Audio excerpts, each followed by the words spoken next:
I'd like to call to order the Public Improvement Commission hearing of August 23rd, 2018. Our first item of business is to note that the minutes from the previous PIC meeting of August 9th, 2018 were reviewed and approved by the PIC team. Our first public hearing item is on a joint petition by Broadway and A Street LLC and the Boston Planning and Development Agency for the vertical discontinuance of portions of the following public ways in South Boston, vertically above and below the grades of the sidewalks. This was new business on July 12th, 2018. The locations are West Broadway on its southwesterly side at addresses number 79-89 southeast of A Street, and A Street on its southeasterly side southwest of Broadway. This is as shown on a set of plans entitled City of Boston Public Works Department, Engineering Division, Discontinuance Plan 79-89 West Broadway, A Street, South Boston, 3 sheets dated June 29th, 2018. Good morning. Morning. Do you want me to address that action first, or do you want to do a recap of the project? Why don't we do sort of the broader recap, and then we can get to the specific of this. Okay. Hi, I'm Jay Carroll with Howard Stein Hudson, the civil engineer for this team. With me is Doug Stefanov of Stefanov Architects, and Steve Higgins representing Broadway and A Street LLC. We also have Guy Busey here to support any traffic-related questions. So this is 7989 West Broadway. We are at the intersection of West Broadway and A Street. We're about a block away from the Broadway T-stop off the MBTA's Red Line. The existing site here is a gas station. There's 2 curb cuts on West Broadway, 1 on A Street. And the proposed development here is going to be a 6-story mixed-use building, ground floor commercial space. The upper 5 floors are residential units. We have an 88 below grade parking garage accessed off of Silver Street, and 2 accessible spaces at grade that are accessed off of the private way to the east of the site. If there's any initial questions, I'll just, for the vertical discontinuance, we'd like to request a continuance for 2 weeks so that we can get the plans officially recorded with BPDA. Any questions on the request for continuance? Amy or Todd? Okay. Members of the public? All right, I'll entertain a motion for continuance on this first item. I'll make a motion to continue item number 1. Second. All in favor? Aye. So moved. Our second item in the public hearing is on a petition by Broadway and A Street LLC for the acceptance of pedestrian easements adjacent to the following public ways in South Boston.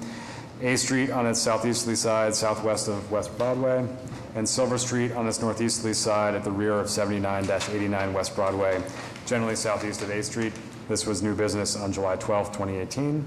This is as shown on a plan entitled City of Boston Public Works Department, Engineering Division, Pedestrian Easement Plan, A Street, Silver Street, 79-89 West Broadway, South Boston, 1 sheet dated June 29th, 2018. So the pedestrian easement, we're reconstructing the sidewalks all around the site to an agreement with BPDA. We needed a 7-foot wide sidewalk approaching the West Broadway and A Street corner. So we are asking for an easement of about a foot on the A Street side, and then about the similar dimension easement on the Silver Street side to be able to have a minimum 5-foot width sidewalk.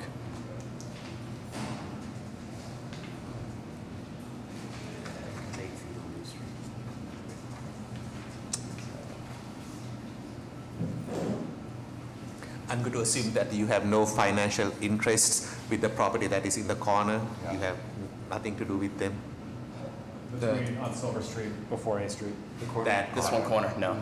Yeah, it's a separate lot.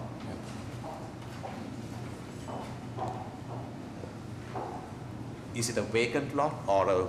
No, there's a built lot. There's a built development there. Yeah.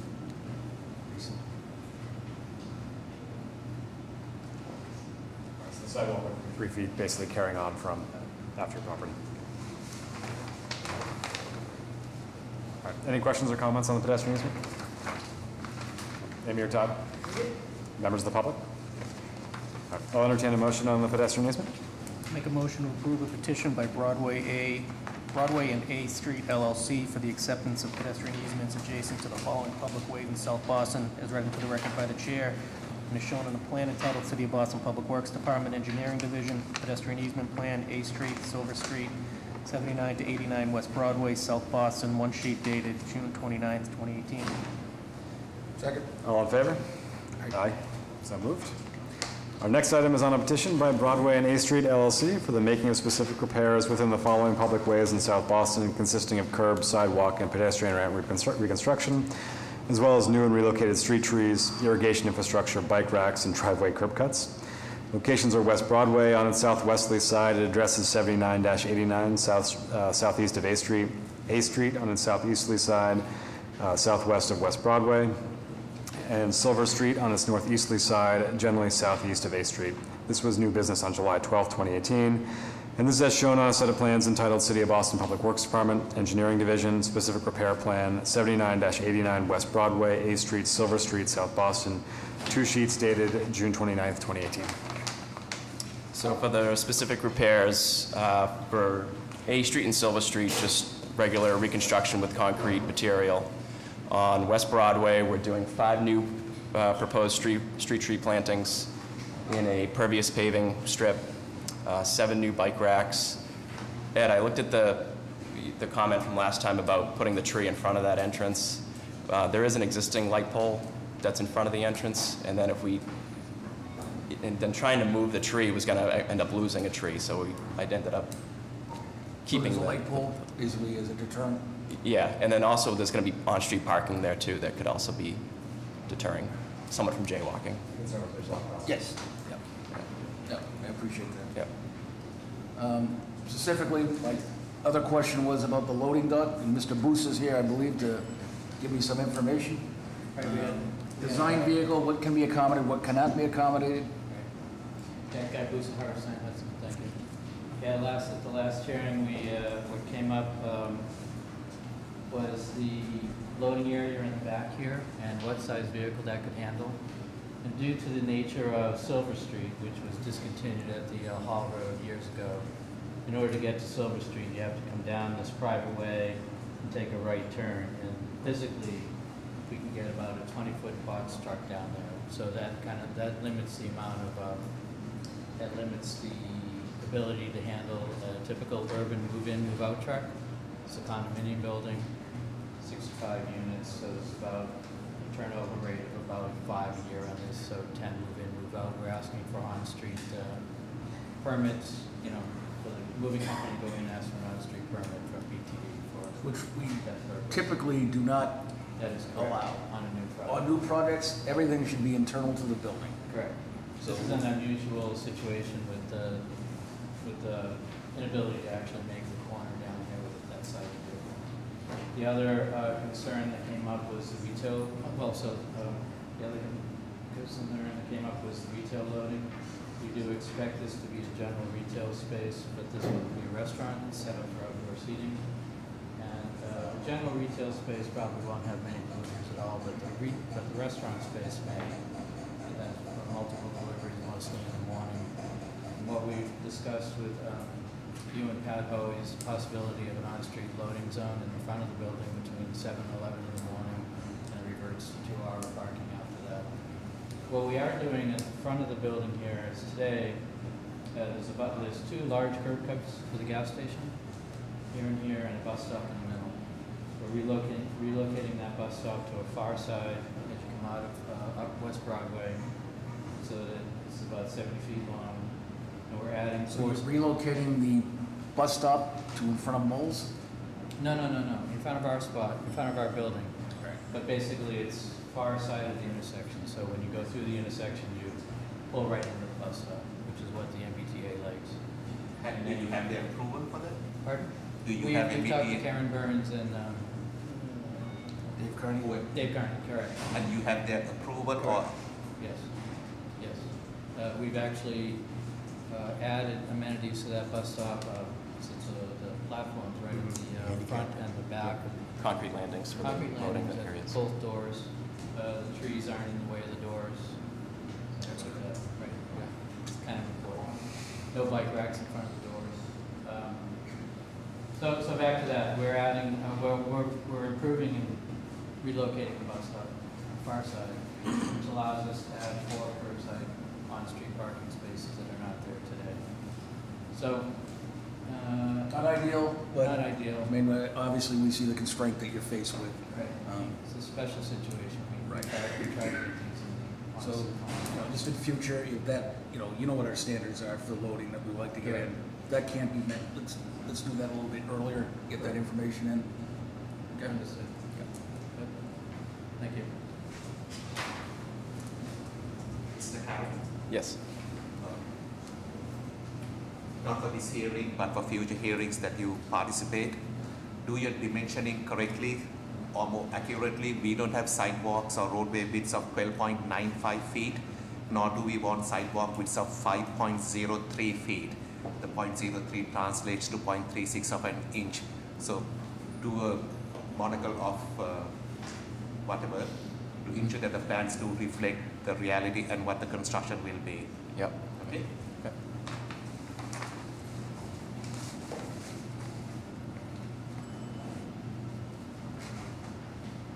Other points you want to make on this prepare plan? Anything else? No. Other questions or comments on the prepare plan? Amy or Todd? Members of the public? All right, I'll entertain a motion on the specific repair plan. I'll make a motion to approve public hearing number 3 on a petition by Broadway and A Street LLC for the making of specific repairs within the following public ways in South Boston, consisting of curb, sidewalk, pedestrian ramp reconstruction, as well as new and relocated street trees, irrigation, infrastructure, bike racks, and driveway curb cuts. All is read into the record by the chair and as shown on a set of plans entitled City of Boston Public Works Department, Engineering Division, Specific Repair Plan, 7989 West Broadway, A Street, Silver Street, South Boston, 2 sheets dated June 29, 2018. Second? All in favor? Aye. So moved. Our fourth item is on a petition by Broadway and A Street LLC for the granting of a projection license for the installation of a canopy over a portion of the sidewalk within West Broadway in South Boston. Located on the southwesterly side, it addresses number 79-89 southeast of A Street. This was new business on July 12, 2018. And this is as shown on a plan entitled City of Boston Public Works Department, Engineering Division, Projection License Plan 79-89 West Broadway, South Boston, 1 sheet dated June 29, 2018. So we have an entrance canopy mid-block, the main entrance of the building. It's going to be extending about 5.8 feet over the property line, and lengthwise it'll be 16 feet across. We're about 9.5 feet from the front of the curb. Yep, and just under 14 feet high off the ground. And your licensing? So heat traced and drained internally. Yep. Do you have a picture of the awnings just for the camera purposes? Do you want to talk about the canopy? Yes, Doug Stefanoff. Just point to the camera. Yeah. That's The little white section. thank you. So there's no lettering, there's no lighting, just a blank canopy. It's a slightly sloped canopy, it sticks out, probably metal supports cobwall Excellent. finish. Thank you so much. I know we'll discuss this in 2 weeks with the vertical discontinuance proposal, but you're planning on having outdoor seating for the restaurant essentially under a covered portion that's right adjacent to that, is that correct? Correct. Yes. We have like a loggia or arcade inside the property line. Great. Other questions or comments on the projection license? Amy or Todd? Members of the public? All right, I'll entertain a motion on the projection license. Make a motion to approve a petition by Broadway and A Street LLC for the granting of a projection license for the installation of a canopy over a portion of the sidewalk within West Broadway, as read into the record by the chair and as shown on a plan entitled City of Boston Public Works Department, Engineering Division, Projection License Plan, 79-89 West Broadway, South Boston, 1 sheet dated June 29, 2018. Second? All in favor? Aye. Aye. So moved. Thank you guys so much. We'll see you in 2 weeks for the projection license. Thank you very much. Thank you. Our next item is on a petition by Equity Residential for the granting of an earth retention license for the installation of a temporary earth support system within the following public ways in Boston proper. Lamazny Way on its southwesterly side at address number 35, generally south of Nashua Street. Thoreau Path on its northeasterly side, generally north of William and Cardinal O'Connell Way. This was new business on August 9th, 2018. And this is shown on a set of plans entitled City of Boston Public Works Department, Engineering Division, temporary earth retention plan, 35 Lamazny Way, Garden Garage Tower, Boston, 3 sheets dated July. Morning, Chris Adi, Niche Engineering here, civil engineer. I'm here with Steve Trank from Equity Residential and Kevin Stetson, geotechnical engineer, Sanborn Head. So we're here 2 weeks ago for this. The project site is the new West End Tower at the site of the old Garden Garage on Lamazny Way, across from the Fifth O'Neill Building. We've got Lamazny Way, Martha Road on one side, and Thoreau Path on the other side, all public ways. It's going to be a new residential tower with a 5-level underground parking garage. So we had previously had supportive excavation approved about a year ago, October 5th, 2017. We've made some revisions, so that's why we're back. And we haven't come to PIC for specific repairs yet. We do anticipate doing that in the future. One of the comments from the last hearing was that we needed to do the pre-video inspection. Mike Nelson made that comment, so we've submitted that to him. He's okay. He sent an email to Amy and Todd. Mike, sir. Yep. Were there any other, sorry, Chris, were there any other comments raised by commission members at the new business hearing? So the only other comment was that we needed a pre-meeting with the fire department and ISD, which Tishman's going to do. Also was asked about the earth retention system, if it's being redesigned, and does it fit into the construction management plan as previously approved? So, in terms of the construction management plan, I'll have. Yeah, Tishman comment on that. Mario Mayorga, Tishman Construction Superintendent.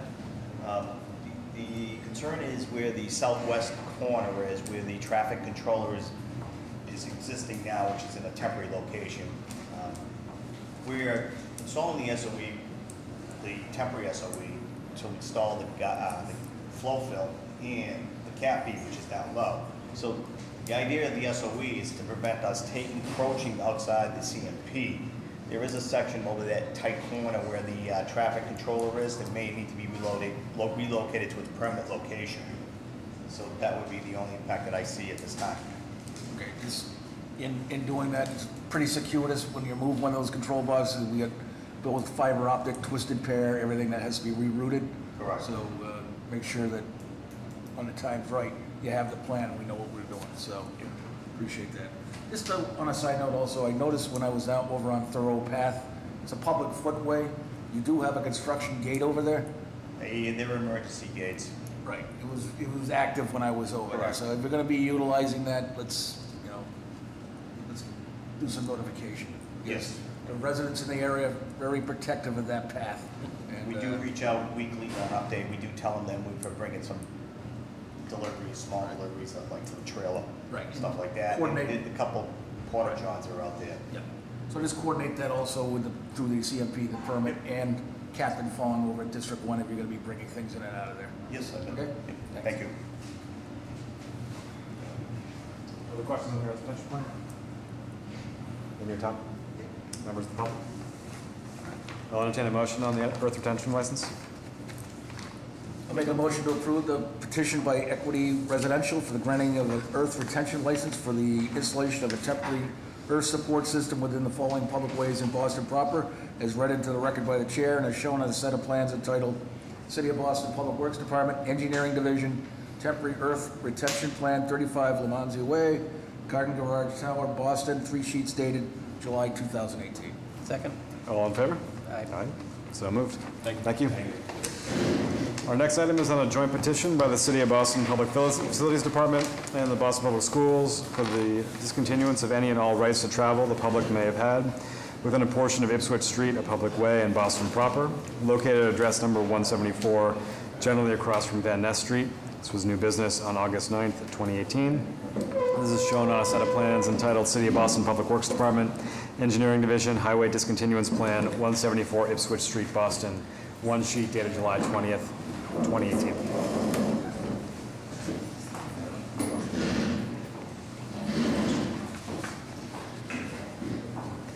Good morning. Thank you very much for having us. My name is Deborah Danik. I'm with Niche Engineering. I'm a project manager there.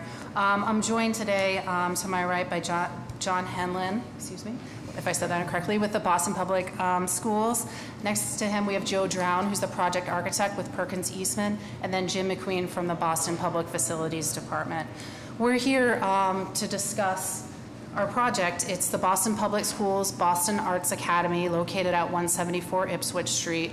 The city is proposing to demolish the existing building to build a brand new high school in the same location. The existing building is 4 stories-ish with a little bit of a penthouse going up to 5 stories. The new school will provide better accommodations overall. As a part of that, our first request, we're going to be proposing, as heard, a highway discontinuance for this area. We'll also be proposing some sidewalk modifications and improvements, as well as vertical discontinuance for the proposed building.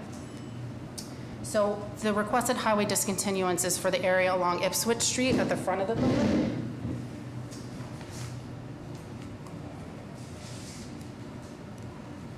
We are requesting a discontinuance area ranging between 5.5 feet to, closer to 7.5 feet in front of the building.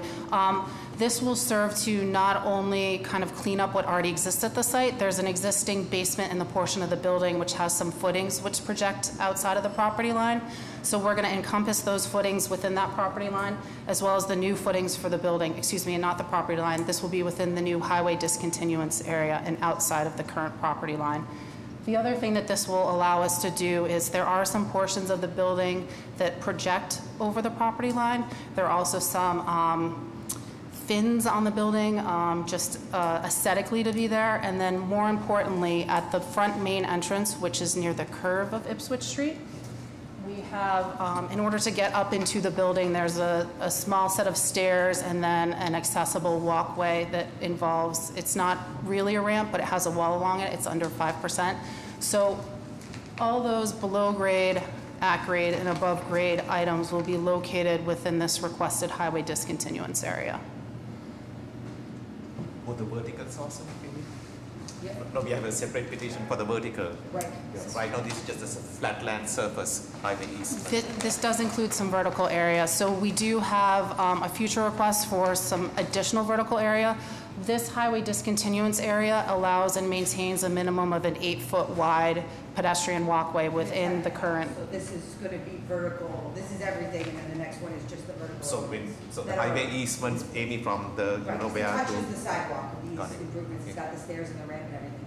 So with that understanding, Deborah, if you can articulate why you have the notch Yeah. from 5 to 7, because just for future purposes, when someone looks at these plans, it would be good for this testimony to be added.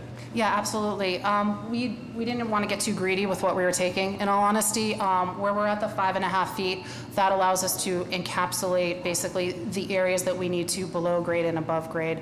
The bump out to the closer to 7.5 feet is that area I mentioned where we have the stairs up into the building. So that's literally at grade. There's some stairs, some railings, and then kind of the ramp wall area. So because this is going to be a city building, it's okay to have this weird Well, geometry. right, it's going to be, the things that look like a piece of the building will be Got on it. private property, and the things that look like sidewalk will be in the sidewalk.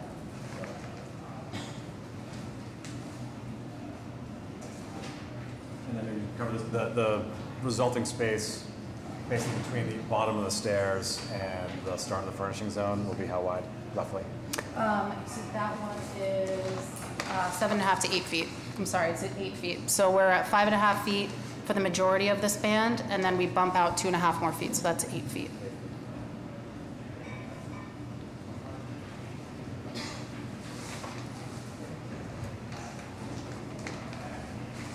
Questions on the discontinuance? Mayor Todd, members of the public? I'll entertain a motion on the discontinuance. Make a motion to approve a joint petition by the City of Boston Public Facilities Department and Boston Public Schools for the discontinuance of any and all rights to travel the public may have had within a portion of Ipswich Street, as read into the record by the chair and as shown on a plan entitled City of Boston Public Works Department, Engineering Division, Highway Discontinuance Plan, 174 Ipswich Street, Boston, one sheet dated July 20, 2018. Second? All in favor? Aye. Aye. So moved. Thank you. Our next item is on a joint petition by the City of Boston Public Facilities Department and the Boston Public Schools for the vertical discontinuance of portions of Ipswich Street, a public way, and Boston proper located at number 174, generally across from Van Ness Street, vertically above the grade of the sidewalk. This was new business on August 9th, 2018. And this is as shown on a set of plans entitled City of Boston Public Works Department, Engineering Division, Vertical Discontinuance Plan, 174 Ipswich Street in Boston, 2 sheets dated July 20th, 2018. Thank you again. My name is Deborah Danik. I'm with Niche Engineering. As with the approval of our last petition, the basically property line and right-of-way for this property has bumped out from what it was before. Even with that bump out, we do have portions of the building from the second floor and up that hang over the new property line resulting from the highway discontinuance. So you'll see 2 triangles, kind of one on the western side of the building and one on the eastern side of the building. They coincide with building jutting out over the proposed doors. These would provide a minimum of 14 feet clear below them and ultimately take up a little bit more than half of the sidewalk width. And these portions of the building will have people in them. It's usable space within the building.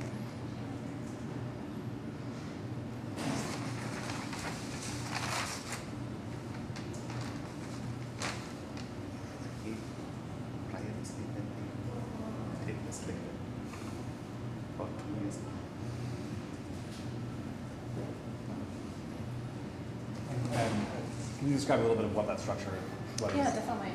So if you look, this is a little hard because it's 180, but here's the curved portion of the building. Then we're going further down Ipswich Street, more towards Lansdowne Street. So you can see right here kind of this main entrance column.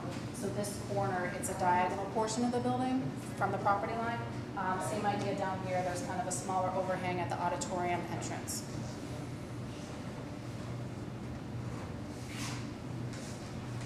Questions or comments on the vertical discontinuance? Amy or Todd? Members of the public? All right, I'll entertain a motion on the vertical discontinuance. I'll make a motion on a joint petition by the City of Boston Public Facilities Department and Boston Public Schools for vertical discontinuance of portions of Ipswich Street, Public Way, Boston proper, located at the address 174, as read into the record by the chair and as shown on the set of plans entitled City of Boston Public Works Department, Engineering Division, Vertical Discontinuance Plan, 174 Ipswich Street, Boston, 2 sheets dated July 20th, 2018. Second. All in favor? Aye. So moved.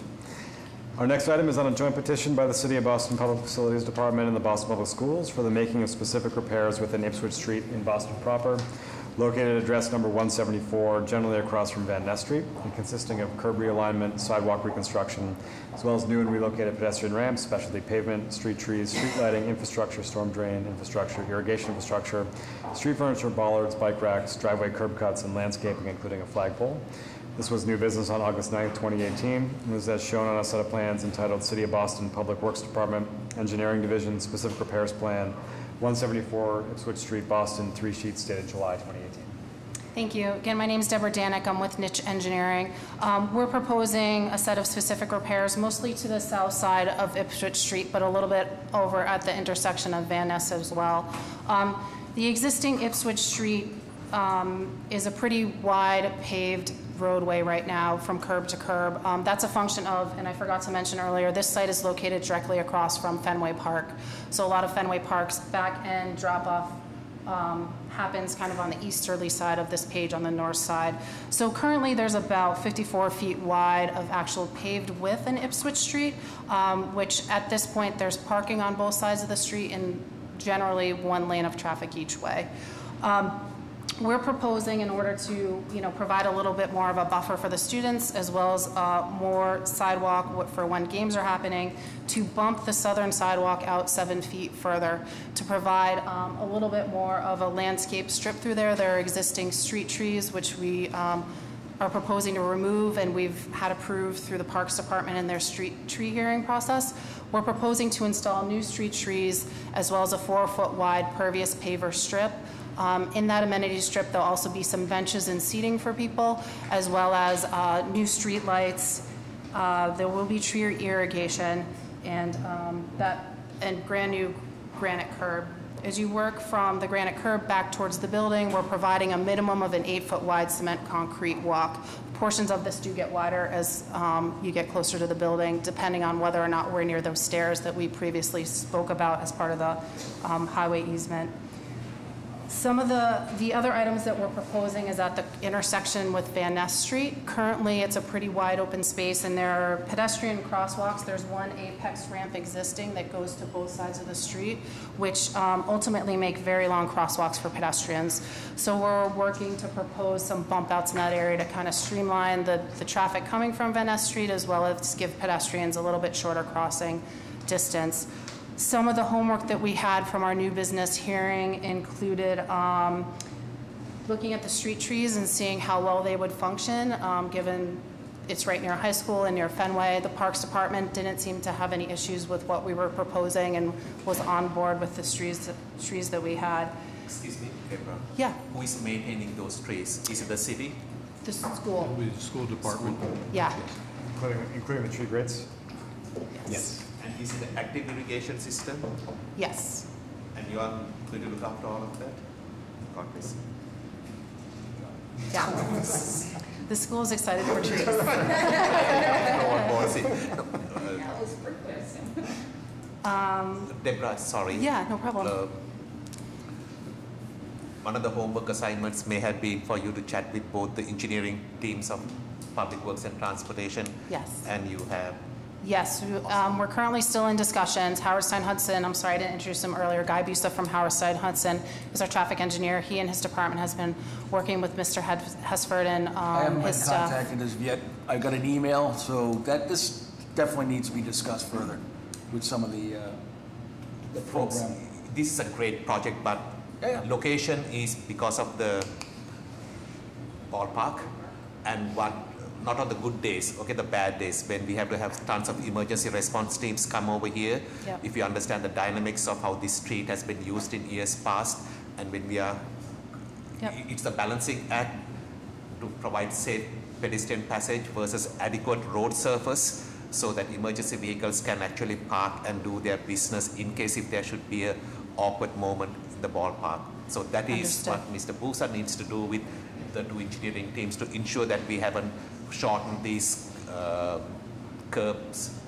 for the singular purpose of providing safe pedestrian passage, even though that is highly desirable. Yep. It's that balancing that needs to be done. Understood. Okay, so I just want to make a point that, you know, the item that's being voted for here, I think we can go forward with that based on the lining grade and widths and stuff like that. But the programming of the markings, the parking, the, bike lanes, that will not be part of this vote. That will be a discussion and approved by BTD Engineering. So, Guy, you need to set up that meeting with me and Julio Chow to discuss that. Yeah, so Okay. Guy Busa again, and we had worked a little with Julio earlier in the year on this at your shop. We worked some with disabilities as well as with Just set the meeting up. Let's have the meeting. Great. Okay? Thank you. It's a city project. We just need to all throw in the same direction to.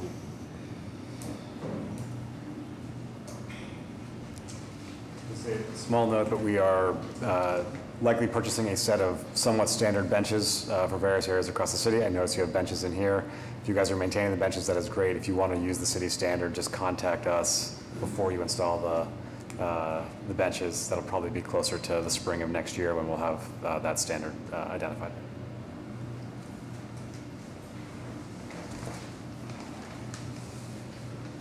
Other questions or comments on the specific repair plan? Sarah Leong, Disabilities Commission. We met with the project team last week with myself as well as our chief of staff who runs the accessible parking program, and we were satisfied with both the relocation plan and the construction plan for the relocated accessible parking spaces. This is going to have a potentially minor impact on location of vendors near, if you can just flag this for Ann, just so she's aware, that'd be great. So, all right. Damir, Todd, any questions or comments? No. Members of the public?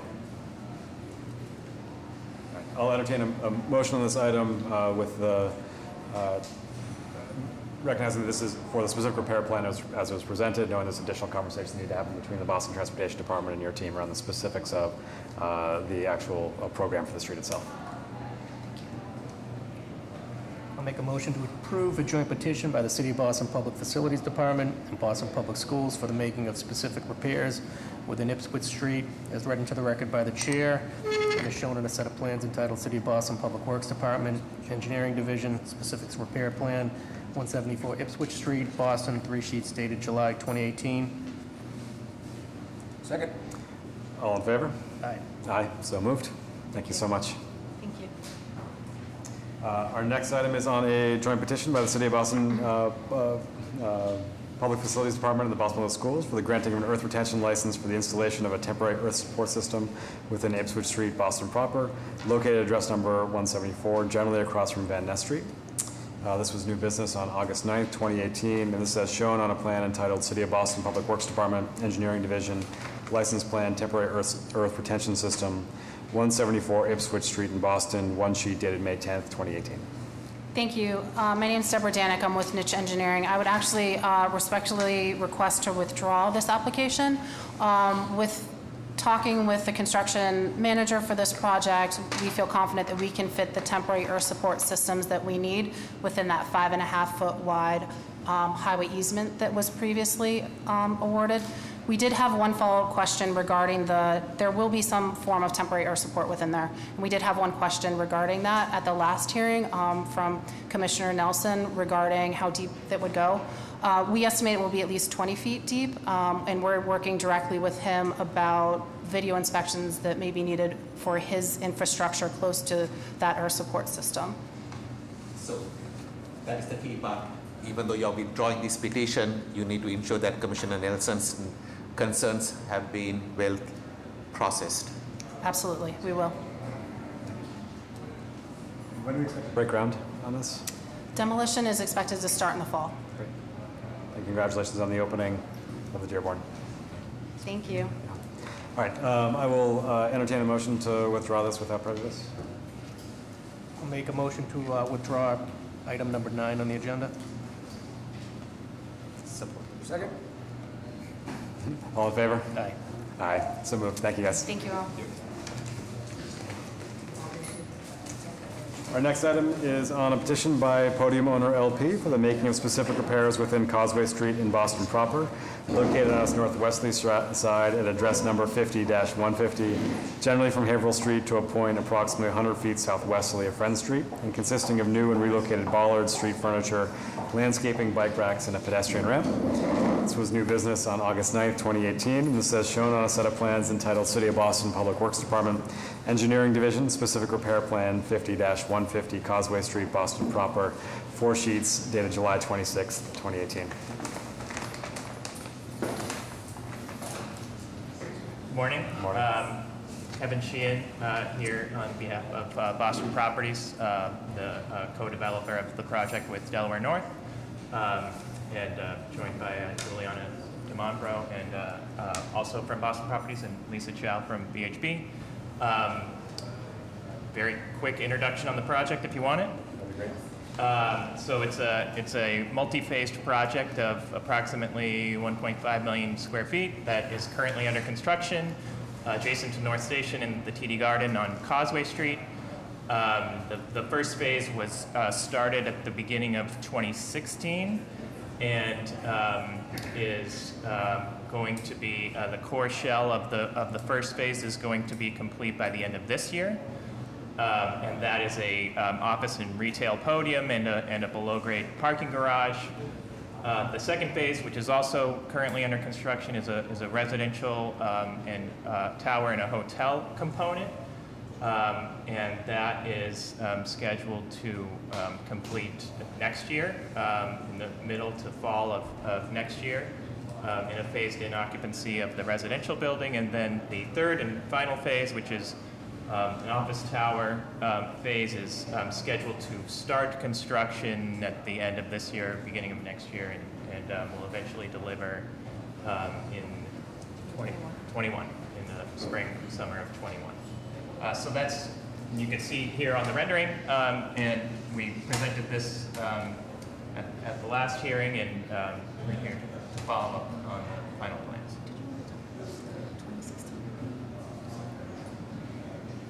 The other note here from Lisa is that these plans were presented and approved at the PIC in conjunction with the original start of construction on the first phase in 2016. So what we are here for is a sort of relatively minor amendment of the plans, which Lisa can describe. So, good morning, Commissioners. My name is Lisa Chow with VHB. The project team has continued to work with PIC staff, the Mayor's Office for Persons with Disabilities, and BBDA staff members since the new business hearing date on August 9th. The plan has changed since the new business hearing date to reflect the comments that we received from these three agencies. And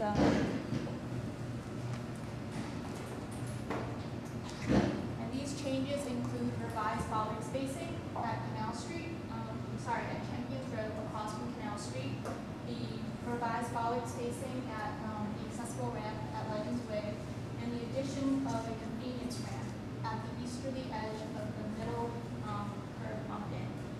The streetscape furnishing that was proposed in this area was adjusted slightly to incorporate the addition of that convenience ramp.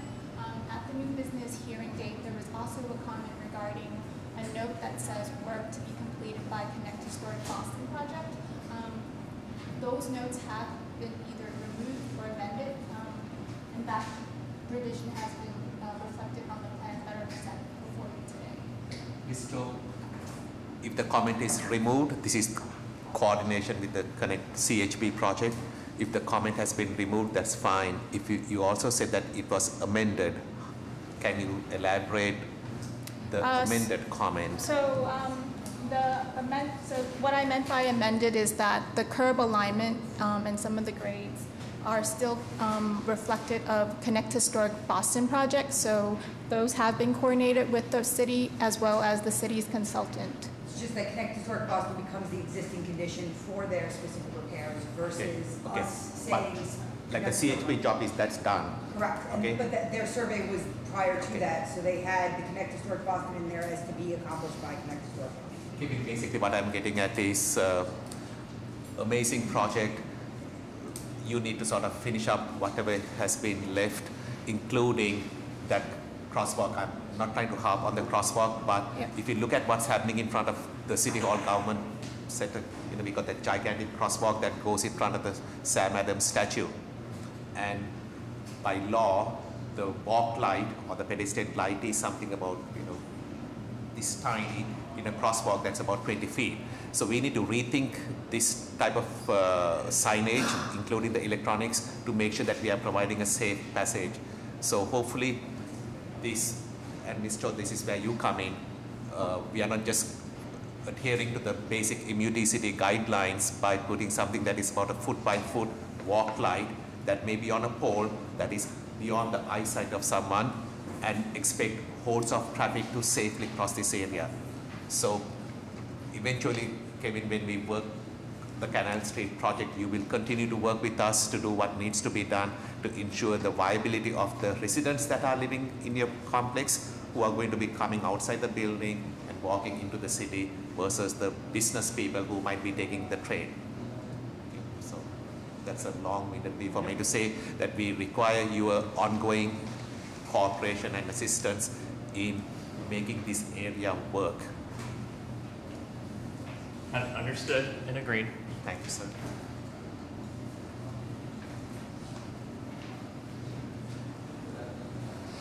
You reviewed the resulting bollard width or spacing, it's 5'6". You reviewed that with our commissions for persons with disabilities? The plans have been sent over to the commissioner. A lot of the comments that were outstanding were coming out of that. So Perfect. We've had a bunch of meetings and we got Perfect. One question I have, more of the design on the tower. There's a bracketed portion at the entryway to the project. Is that for a digital signboard?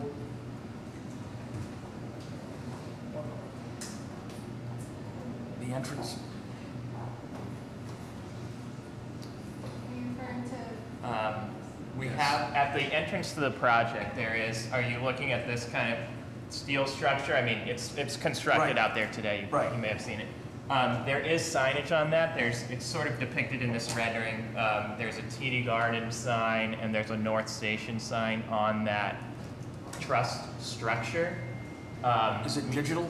We have not currently proposed a digital sign, although we have done some preliminary planning on a potential digital element that might serve as a marquee to the arena, but we haven't presented that plan or reviewed that plan with the city at all. So that is a potential future addition, but we don't have anything currently proposed. Can you just point out where that would likely be? Where that signage is today and where that sign would be on the... Yeah. So this is probably hard to see. This would be the TD Garden sign. Got it.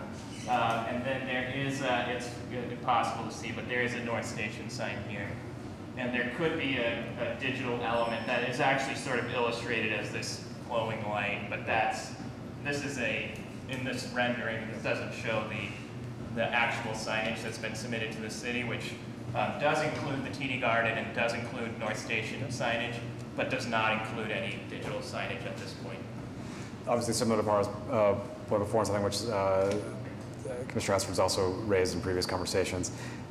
This is going to be the fantastic end of Canal Street. It's going to be a destination. We do want to make sure that that crossing from Canal into Champions Way or Champions Row is sort of safe, works for everybody, works for the thousands of people who are going down Causeway and across that every single day. We want to make sure we get that right.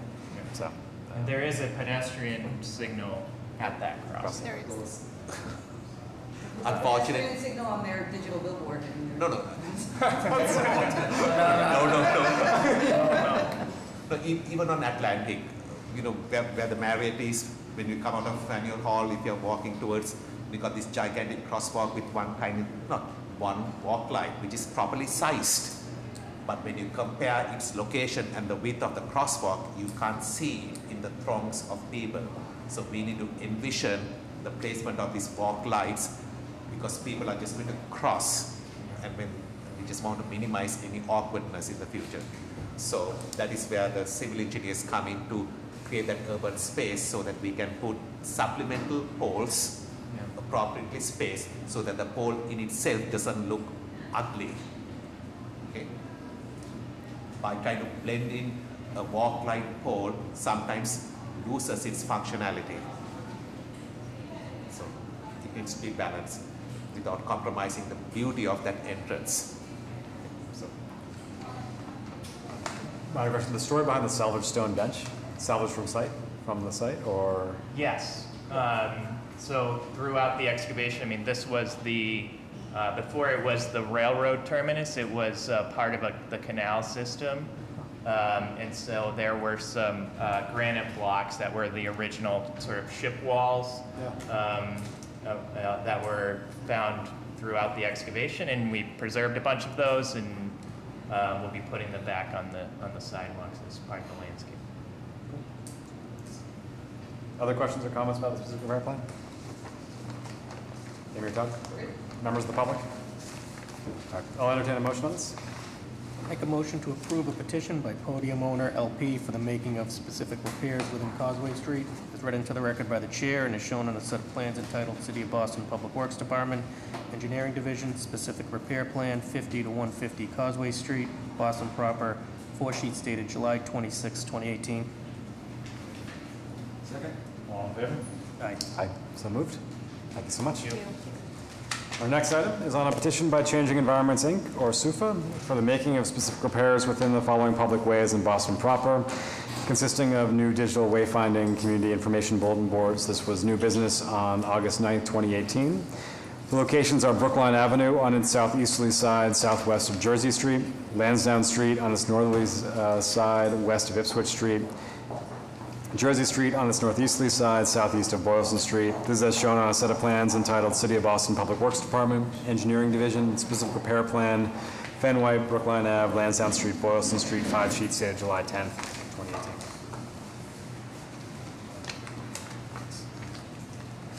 Thank you so much for having us here again today. You gave us a lot of homework the last time.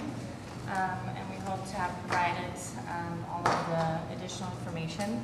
So one of your questions in the last meeting was around what is the definition of a pilot? If you could be ever so kind to introduce yourself. Oh, sure. It's a public hearing. So my name is Sandra Richter. I'm the CEO and founder of Changing Environments. I'm doing business at SUFA. With me, Edward Krafsik from SUFA and Dan Schwartz. Thank you so much. Now you can do your speech. Too excited. So in the last meeting, we had questions around what is the definition of a pilot, as well as some specific requests in terms of site changes. Questions around Vision Zero and a request for showing letters of support from community members. So we brought that as a package to you today, including also the master plan that you had asked for future developments. So I'm going to start off with our definition of a pilot and then hand it over to Edward Krafsik to run us through the site changes that we made based on your recommendation. So before anything should be rolled out in a big fashion where a lot of money is spent, a lot of time is spent, it's important to look at the feasibility.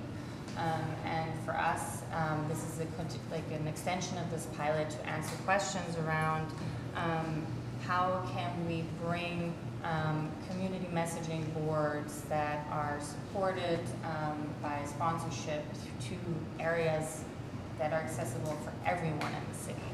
And so in those types of models, the question is, who's going to pay? And at the end of the day, Changing Environments is making this investment, and in order for us to determine feasibility of a bigger rollout, we actually need to go and see what happens when we increase density in an area like Fenway. Does that increase the potential for sponsorship and attractiveness? What are the implications in going to a transit hub like Ashmont and being able to really show real-time transit on a pedestrian level? And then thirdly, how can we take that Main Street approach and really bring infrastructure that is like a low demand on the public right-of-way to main streets all over Boston? And so those elements for us are important to prove the feasibility of a larger rollout. So that's what our definition of a pilot here is. If I may. Yes, please. We love what you are doing, so please don't misunderstand anything which I'm going to be asking you. But 10 locations, 20 locations scattered demographically around the city, your definition of a pilot would be how many? Like how many of these will need to be, how many of these will you need to install so that you will have one of the following?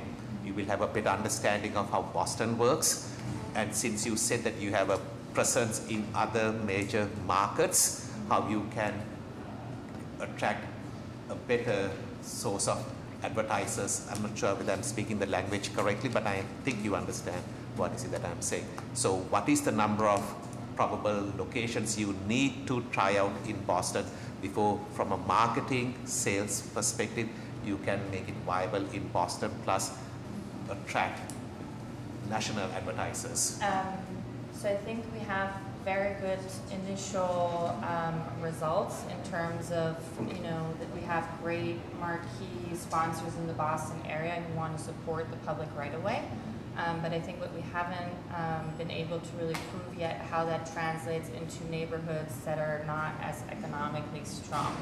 And so I think this is kind of like how many signs do we need to cross-finance real-time transit and community messaging in areas where there's less economic development. So I think in terms of like exact numbers, we almost think about it more as like neighborhoods. So we definitely need to now have like one neighborhood that's less, economically vibrant. But I could imagine that we're going to need another one to kind of like see how does that compare. And we have in the master plan, we want to be in every single main street, and we have to figure out what the economic kind of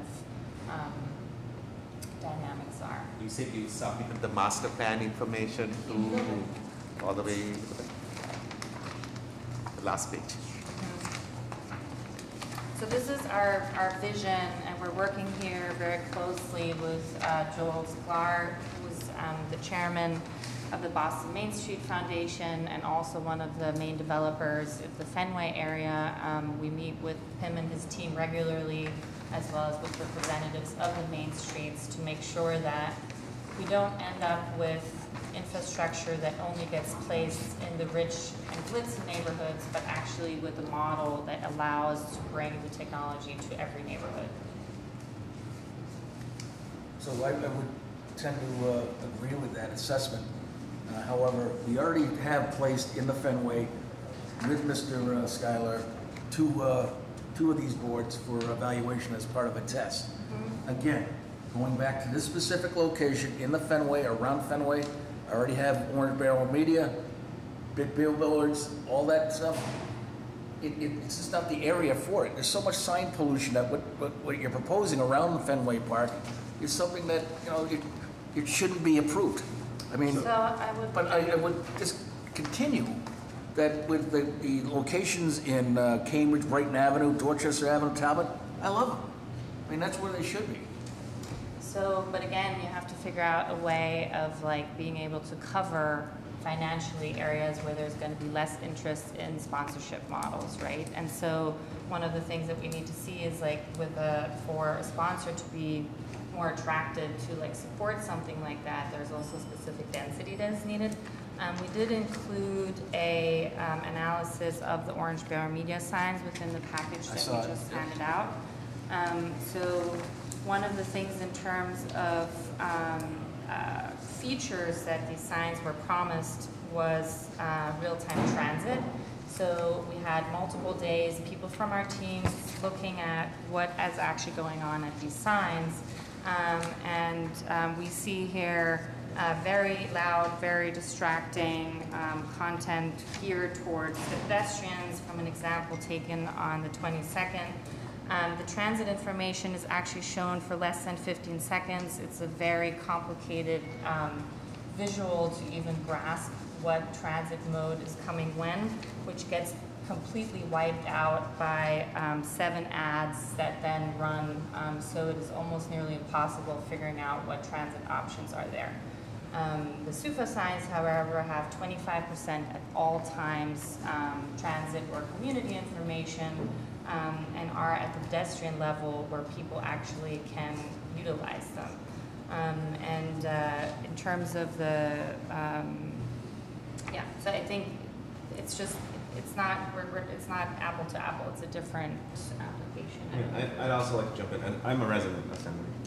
And so last night I'm on my way to dinner, and you know Van Ness has pop-up in one of its retail spaces that right now is currently vacant, and so it's every month rotating through pop-ups. There's no way for that pop-up store, no matter which one it is, to get their ad, to get their name on this billboard by Orange Barrel Media. And I talked to them. I said, how do you guys reach the neighborhood? You're an amazing little pop-up. You are in the Van Ness building in Fenway. You have all these people coming for games, coming for concerts. How do you reach them? And the best answer they can give me was we have to use social media. We don't have any way to reach people in the neighborhood at the street level. I'm pretty sure Orange Barrel has an agreement with a BRA that basically has to do local content within their advertising.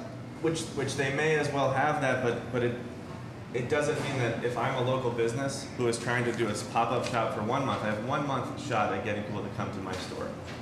There is no way for this woman who's running that to go to Orange Barrel Media and simply say, I have this content, I want to post it up because it's healthy community content.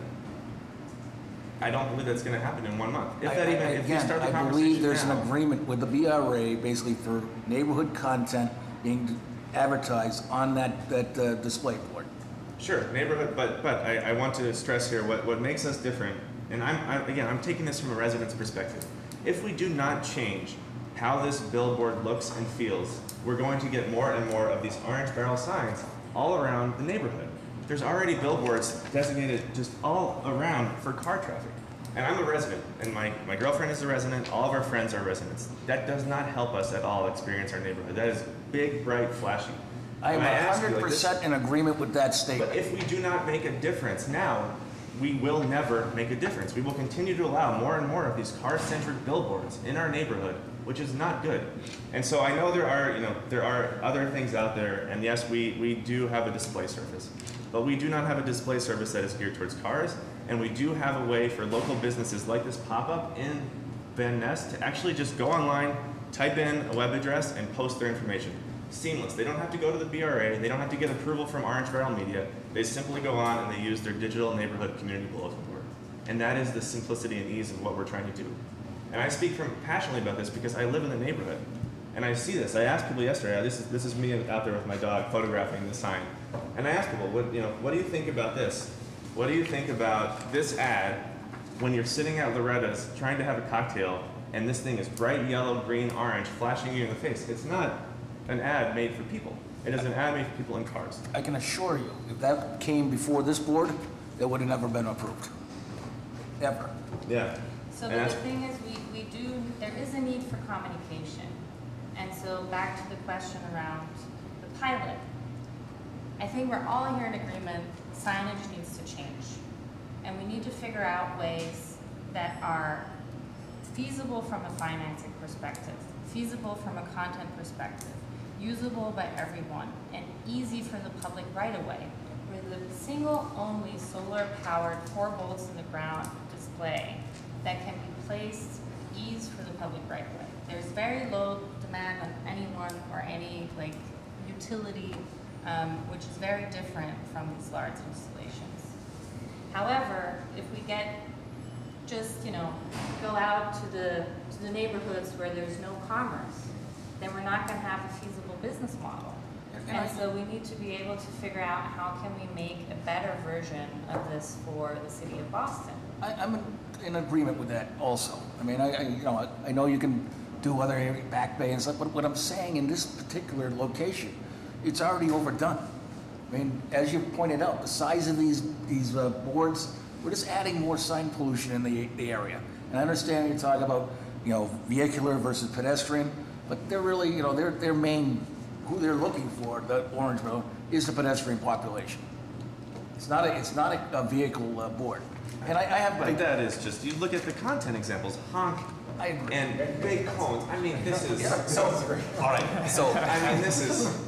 If I may chime in, yes. I don't think I, for one, and I don't think others are disagreeing with what you are trying to do.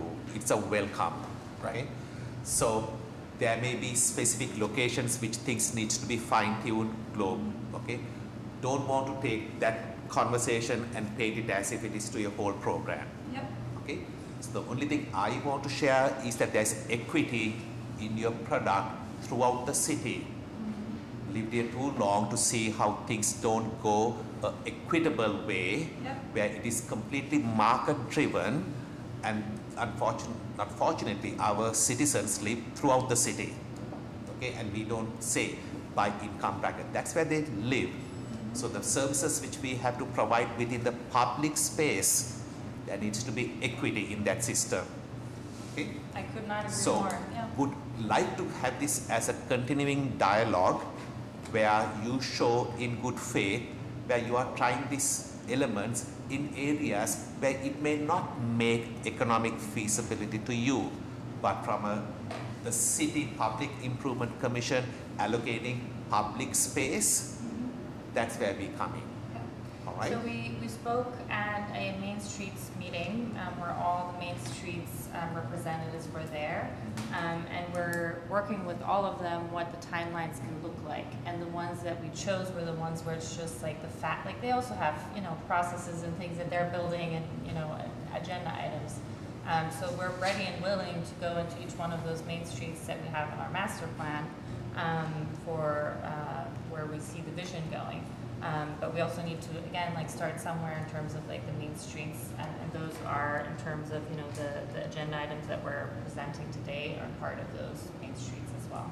Is it, maybe I misinterpreted from your opening remarks, Sandra, to Paul's point, does this specific repair plan, do these 3 installations help fund the other 5? Yes. My eyesight is what it is. I mean, I was looking for Cotman Square, Mattapan Square, Dudley Square, some of the other squares, because this map in my repertoire of maps in my head might be the negative of some other maps which I also have clustered in my head.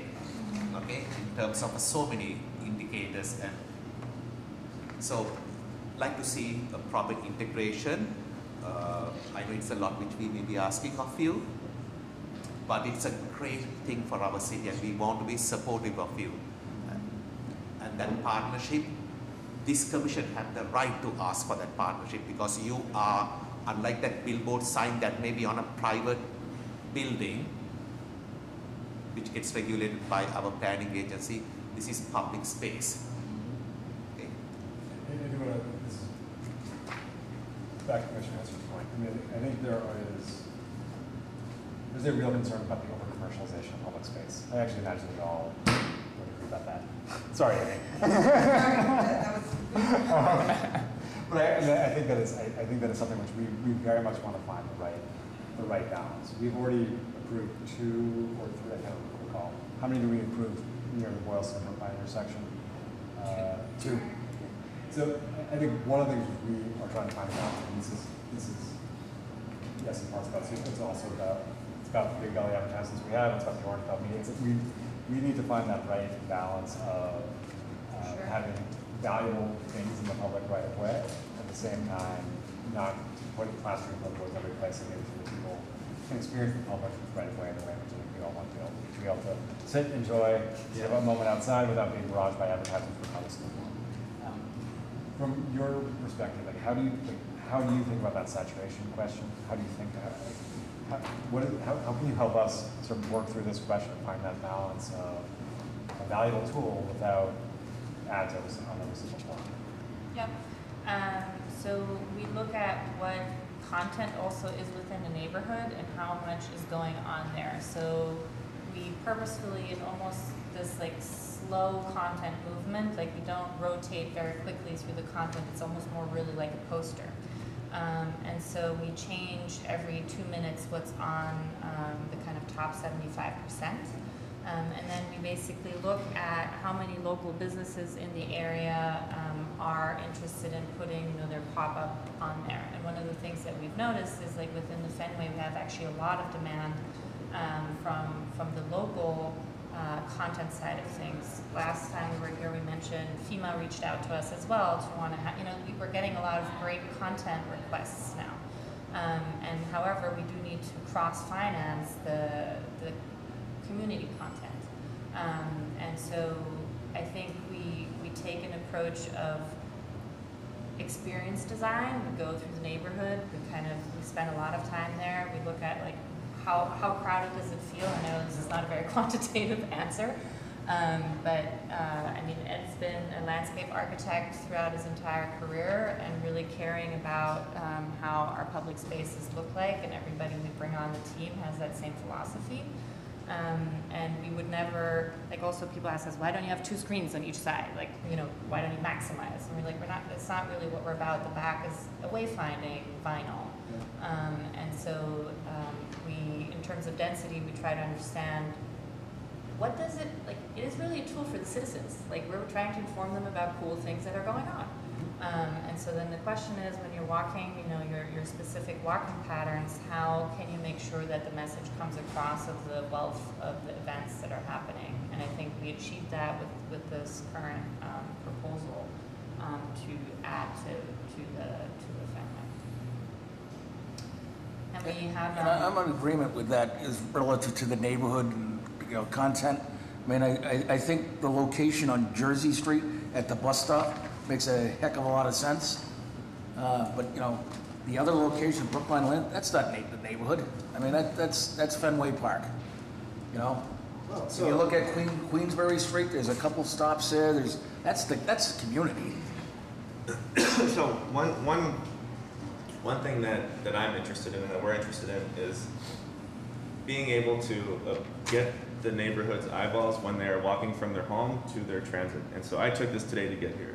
I walked from Boylston Street up through past Fenway Park, past where our proposed sign location would go, to get to Kenmore Square T, from where then I could go anywhere I want on the Green Line.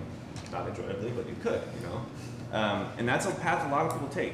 And so I think there is, looking at it, yes, it is Fenway Park, but Fenway Park is not every day. but people do walk that every day to go to and from work. And I think there's also the parking lot, and then there's the commuter rail. So, I mean, these locations are valuable for people like me who are commuting back and forth, in addition to the people who are coming to visit. So that's sort of finding the middle ground, right? You're going to have locations that are good for locals on certain days, and you're going to have locations that are good for visitors on other days. And can we find the best locations where those marry together and meet the needs of both? I mean, I think you had asked in the beginning about our other markets. And so I love spending time here, but I also spend time in Atlanta. In Atlanta, we have now, after Dan and I were there this week, 10 different neighborhoods. And these neighborhoods are diverse. They're from, more $9 per juice neighborhoods, where you go to the juice bar for $9. Or it's neighborhoods where there's, nothing but local businesses, and they all support each other. And we're finding success in all of those. And it is that middle ground of location that is good for the neighborhood and good for the people that visit the neighborhood. Because we can't deny the fact that Findlay is a livable neighborhood. I live there, tons of people live there, but it's also super good for tourism. And if we only go for one or the other, I think we try to marry in the middle, and if we can, that's where these locations are proposed. So, when will you be come to us with a petition that is in the other spectrum of the Atlanta example which you mentioned, not the $9 juice bar, the community side? When will you be, you know our city, you should know our city, when will you be in a position to come to us with a petition that shows the totality of what you are trying to do? Because so far, everything which you have seen, to me, causes me to ask questions, and I don't want to have to ask questions in my head. I want to see a balanced conversation. And right now we've seen high target certain locations. So I ask you again. Yeah. So we're in conversation with all of these main streets, and we're kind of working through a lot of, in particular, Alston's Main Street is super well organized, right? So it's very easy to kind of come in, get approval, get a process done. Same with Ashmont. There's other main streets, it's just a lot harder. And we spend time with those main streets, and we're also spending time now kind of bringing almost marquee sponsors in to kind of say, look, there's, for example, Brookline Bank, can they be a marquee sponsor? And then we can just say, okay, on Main Street they have, the bikes have branding, and we can just bring it into that neighborhood. And so Joel Sklarf, who's on board, and I are actually meeting tomorrow about this to kind of push a little bit also on the main streets that are a little bit less organized, and say, okay, let's do this, and here's, you can go and see and feel it in the public right away in these different neighborhoods. So the way what to expect, will it be a similar sort of twinning where you'll have to have higher sort of saturation in some places to be able to fund? Yes. I mean, the good news is that generally speaking, because we're solar powered, the overall cost is a lot lower than other infrastructure. So that means for us to actually get to a break even is not as hard. And so that allows us to be able to do that. However, and I mean, that's also the truth, right? Big brands love this. And so it's also something where you have to... Yeah. With our garbage, what's a nice way of saying the solar garbage bins, the belly. Okay, so we started off with one, and then suddenly people realized, hey, let's put one for recycling, one for something else, for the singular purpose of getting a larger at surface so that it is more marketable. So we truly understand the value of high stuff. We just want to see a balanced infiltration of our city so that this is not the advantage of one neighborhood versus the other. Yeah. That's also this map have some stuff somewhere in the middle. Sorry, one last question from me.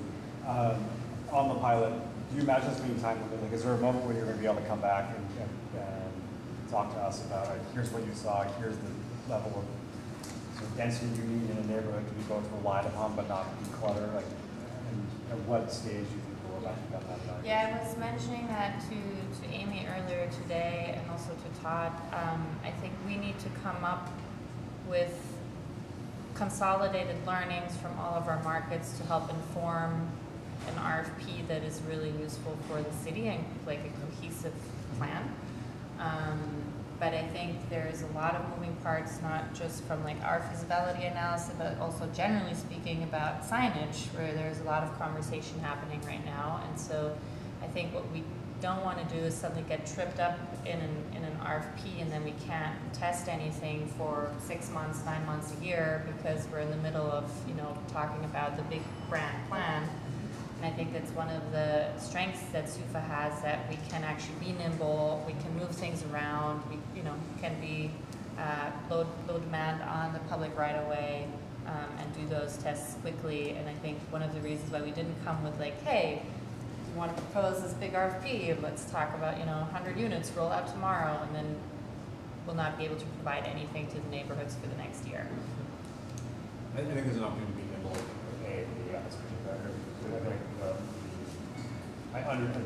as a former Fenway resident who would often walk to Kenmore Station, I'd walk down Brookline Ave, I appreciate that corner. There's also lots of other empty spaces along Brookline Ave, other spaces along Lansdowne Street. So I think the fact that you are solar powered and it's 4 volts, that allows for nimbleness that I think allows for maybe some flexibility for us to figure out other places where we can learn and evolve within the Fenway neighborhood. If you're looking at, you know, you made a good point. I mean, people go to the Green Line train down in Kenmore Square. Sidewalks are immense. That'd be a good location for that. Ortiz Way, outside the commuter rail stop. Great location. But where you're locating these, right where, you know, the orange barrel, whatever it is, you know, we don't want to create that sign pollution and ends up. But I think there's good opportunity in the neighborhood, in the area. I love the Jersey Street location. Yeah. But, you know, certainly if we maybe could come to an agreement on some alternate locations, we're willing to work with you, no doubt about it. But, help us to help you dearly. I mean, I'm trying to find the right words for us to let you know how excited we are in the product which you have. You have done some remarkable thinking in modularizing it and making it transportable and effectiveness in delivery. So thank you for doing that. We just want to make sure that as with some really, really great ideas, we don't have disparity in our city. Building on previous comment, I wonder if there is an opportunity for us. There's been a number of conversations about this. I think there's some, whether it's David Ortiz Way, that area sort of by the bank and Dunkin' Donuts, that sort of coming up. There are some wide sidewalks that have very high pedestrian volume that are, I think, meet a lot of these needs, but aren't stacking necessarily added on added on added. Concerns within the same visual corridor. I don't know how flexible we can be in sort of our. So we can approve them for 3 locations, and the first 2 we'll go back to transportation until we get the appropriate spot, and we'll just, the Jersey Street can stay, and we'll figure out the Brookline and the Lansdowne. yeah, I'm absolutely willing to do that. We're happy to do that. Yeah. Good. All right. All right. Thank you. Any other questions, comments? Amy, Todd? We're good. Members of the public? All right, I'll entertain a motion on this item, again with the approval of the Jersey Street location and then continued coordination with BTD and the PIC on the Brookline Ave and Lansdowne Street ones. Thank you so much. Thank you. Make a motion to approve a petition by Changing Environments Incorporated, SUFA, for the making of specific repairs within Jersey Street, with further discussion with BTD regarding the other locations, and as shown on a set of plans entitled City of Boston Public Works Department, Engineering Division, specific repair plan, Fenway, Brookline Ave, Lansdowne, I'm sorry. Jersey. Lansdowne Street, Boylston Street, 5 sheets dated July 10th, 2018. Second. All in favor? Aye. So moved. Our next item is on a petition by Changing Environments, Inc., SUFA, for the making of specific repairs within the following public ways in Brighton, consisting of new digital wayfinding, community information bulletin boards. The locations are Cambridge Street on its northwesterly side, northeast of Brighton Avenue on its northerly side, east of Parkvale Avenue, Harvard Avenue on its northeasterly side, southeast of Commonwealth Avenue. This was new business on August 9th, 2018, and this is as shown on a set of plans entitled City of Boston Public Works Department, Engineering Division, Specific Repair Plan, Alston, Cambridge Street, Brighton Ave, Harvard Ave, 5 sheets dated July 10th, 2018. you want to briefly walk through the proposed locations in Alston? Yes, so we've taken to heart a lot of the recommendations you made last time. So we'll start with the change for location D. This has since been moved down. I know your comment about being close to the traffic signal, so we've moved this down further Cambridge Street, and that's what we're seeing here. So we maintain an about 8.5 foot clearance on the sidewalk. We also see there are existing tree wells there, so we don't impact the current pinch point of the sidewalk, and we think that this now meets those requirements. I think being further away and helping enhance the Vision Zero. I appreciate that. Thank you. And then when we go to location F, we've done the same thing here. We've actually moved this further down so that it is still relevant to that bus stop. So you can see the bus is just to the north. It's going to go in front of the planter by Dunkin' Donuts, again with over 8 feet clearance on the sidewalk. We intend there to have the transit information displayed, and we think it's close enough to the bus stop where it's informative, but not too close to cause that pinch point that was brought up last time. Sorry, quickly, how much would it cost you after it says you are here to move it 5 feet in any direction? It doesn't matter where. How much would it cost you to readjust it? Roughly, you are saying it's like 4 bolts. To move it, I mean, it's relatively easy. No, how much dollar value? I mean, probably $400 or something like that. Nice. Yeah. So I won't feel bad in case you won't find that exact. No, okay. He'll give you that money. Oh yeah, I'll try to check. No, because the location is important, and we want to take advantage of the portability of your asset without us misunderstanding the cost of that portability. Yeah, it would take at most 30 minutes, and we just have a contractor out less there. than $1,000 you can get it done. Yep, easily.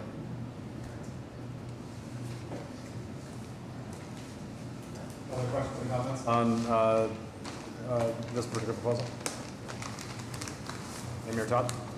Members of the public? All right, I'll entertain a motion on the Alston set. Make a motion to approve the petition by Changing Environments, Inc., SUFA, for the making of specific repairs within the following public ways in Brighton, consisting of new digital wayfinding community information bulletin boards, as read into the record by the chair and as shown on a set of plans entitled City of Boston Public Works Department, Engineering Division, Specific Repair Plan, Alston, Cambridge Street, Brighton Ave, Harvard Ave, 5 sheets dated July 10th, 2018. Second. All in favor? Aye. So moved. Our next item is on a petition by Changing Environments, Inc., SUFA, for the making of specific repairs within the following public ways in Dorchester, consisting of new digital wayfinding community information bulletin boards. Dorchester Avenue on its easterly side across from Bailey Street, and Talbot Avenue on its southerly side west of Dorchester Ave. This was new business on August 9th, 2018, and this is shown on a set of plans entitled City of Boston Public Works Department, Engineering Division, Specific Repair Plan, Ashmont, Talbot Ave, Dorchester Ave, 4 sheets dated July 10th, 2018. Thank you. So this location G is changed based on the comments that we received last time. We also, admittedly, I think the rendering we had overpromised the size of this unit as being larger than it really is. We've rendered it again. We've changed the location to push it now tighter to both the planter wall and the curb. And we do think that this is over about 9 feet of clearance from that light pole to the edge of the sign. And now further back from where that crosswalk is. We do think that this satisfies those requirements. So the rendering up here is actually updated from the version that you have in your packet. It's kind of moved in closer to the wall even more that's in there. So. The base of your structure, the base, what is it? It's a rectangle, roughly. What's the dimension? It's about 2... Or 2 feet plus or minus? About 2 feet. Yeah, about 2 feet by 2 feet. Awesome. Yeah. It's kind Just, of like this. No. Yeah, that's pretty much exactly. Just before, no. No, I'm just... Maybe when my point comes out, you will understand why I'm going to ask this. Just before you drill the holes in the sidewalk, just practice the location with a barrel, one of our, what's a barrel? A work zone barrel, okay? Just plop it over there and see whether anyone pushes it or whether anyone runs into it, okay? That will give you the guidance that at least you are not smacking someone in a walking situation. One comment I have, Amy, I've seen some plans coming up for PIC action with Peabody Square with the Main Street group. Yep. This seems to be the same location. We coordinated the both. you guys can talk to the Main Street. Yes. Yes, we've been These in guys touch are with the in Main our- Street. Because they're gonna be reconstructing that area right Yeah, I there. think that's the beauty of this, is that it Right. can It's come. portability, that's why for $400. Yep, and the Beauty Square plans have actually been revised to show Right. these signs. God, it's working. Other questions or comments on this item?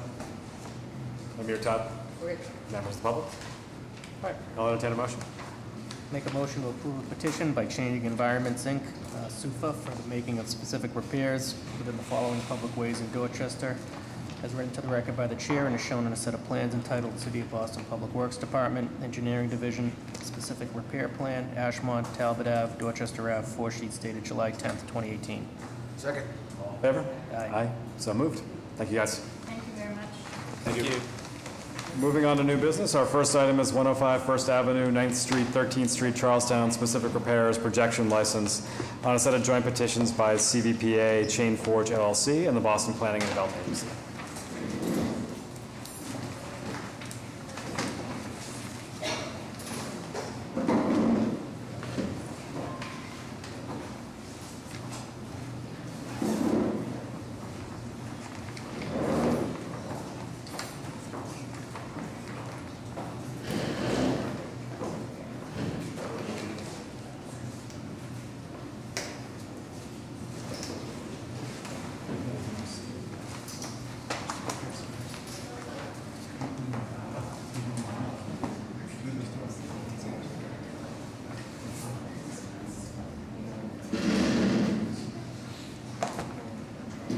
Good morning.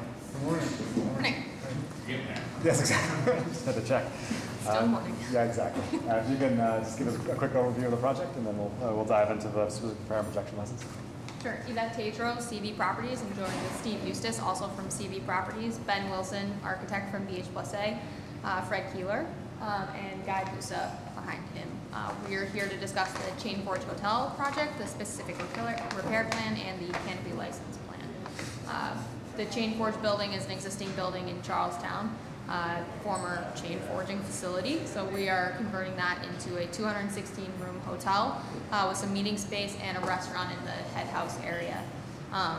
It's been vacant for about 40 years, a little over 40 years now.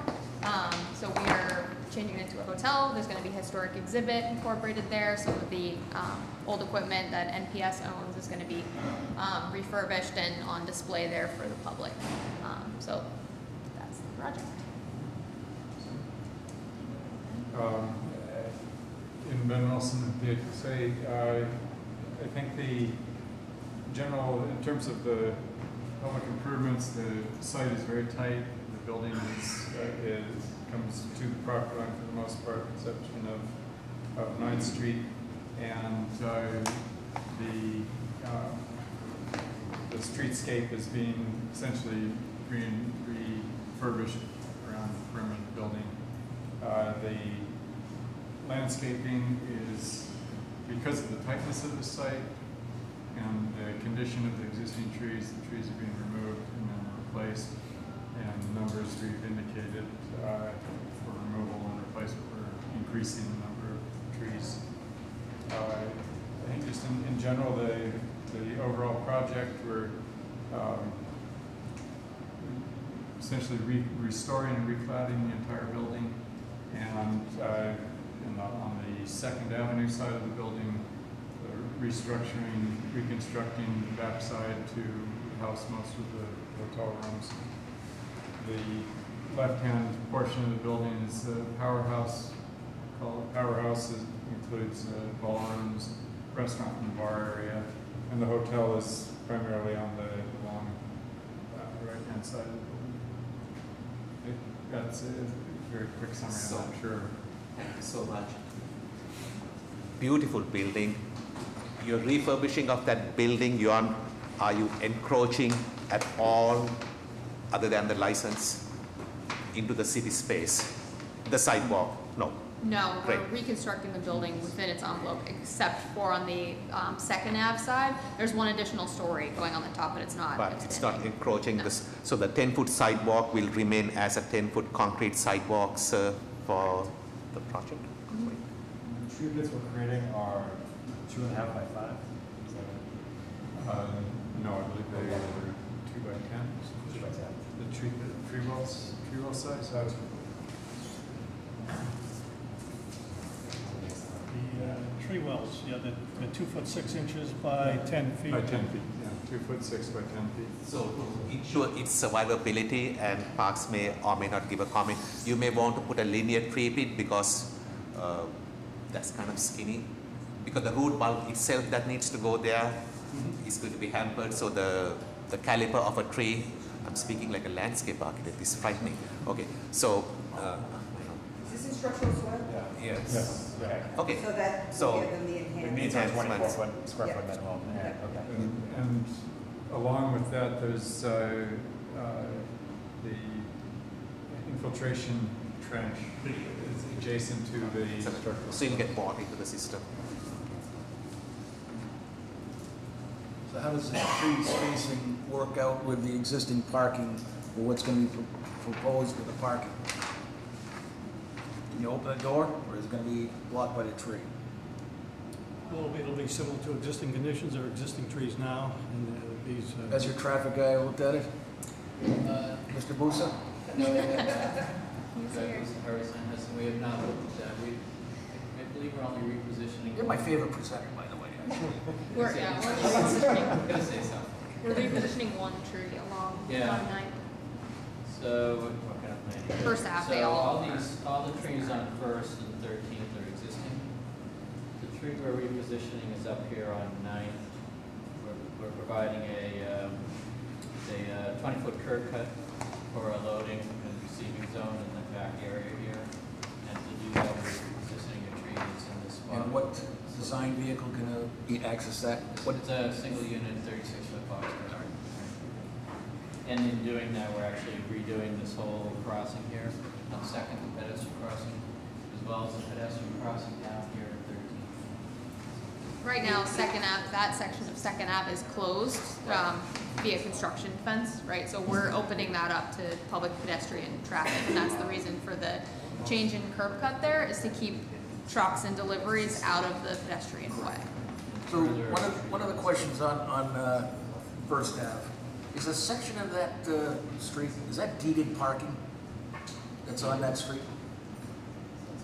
That I know. There's a section on First Ave that actually has deeded parking that we never accepted because it was deeded.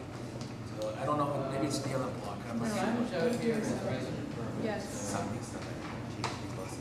Yes, resident parking sign right It's now. all resident parking? Yeah, that's. Okay, it must be the next block. Yeah, not noticed that. So with your main entrance, what are we proposing for that? For me? Parking? Yes. Oh, the main entrance is in this area right here. We're proposing 4 valet pickup drop-off spots. Parking is off-site, obviously, we're not putting parking on the site. So obviously, that's an application that's filled out with our off-street folks. Yes, correct. Correct. The TAPA's been in place since middle of June, I believe. TAPA, CMP. CMP, I think, is also in play. Yeah, we just got some comments back on that, so I'm responding to those.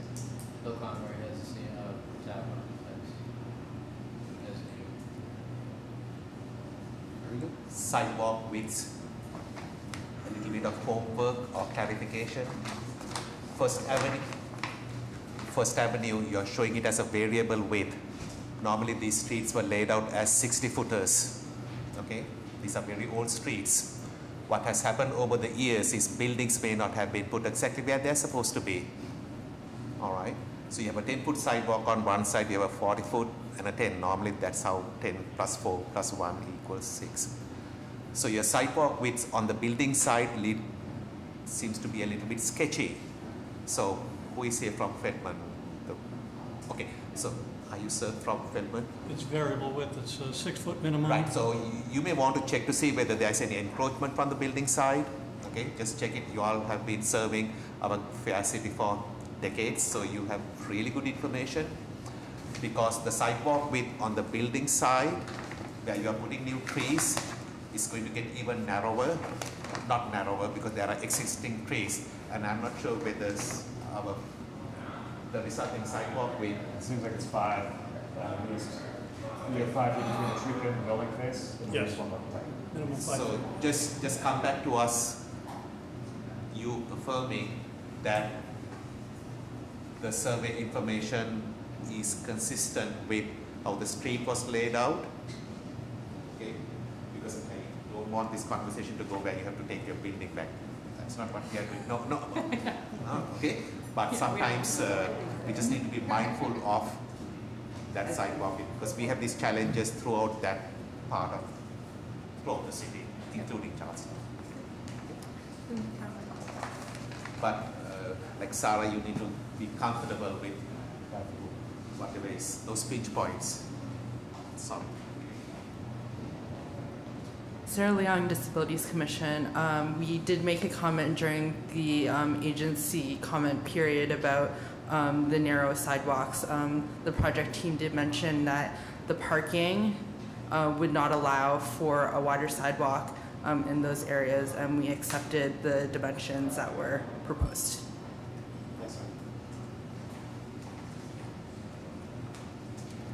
Other questions or comments on either the specific plan or the projection license? We actually didn't quite get the projection license. You guys want to talk quickly about the projection license itself? You want to talk about the projection license? Well, the canopy is at the main entrance that Guy was pointing to. The canopy projection comes off of the building. This is actually a good profile to look at here. This is the main wall of the building, this line. And at either side of the entry, there's a masonry bump out, historic bump out, and that's what creates the pinch points of the sidewalks that you've been looking at. So the canopy is based off of a projection of 5 feet. It's maintaining a maximum of 50% of the sidewalk tension. Other questions about either elements of this plan? Anything you guys want to present on? Amy or Todd? Members of the public? All right. See you guys in 2 weeks. Does that work for you? Come back on September 6th. All right. Until then, Thank you. Next item is 76-162 Boylston Street in Boston proper, a specific repair plan on a petition by Emerson College.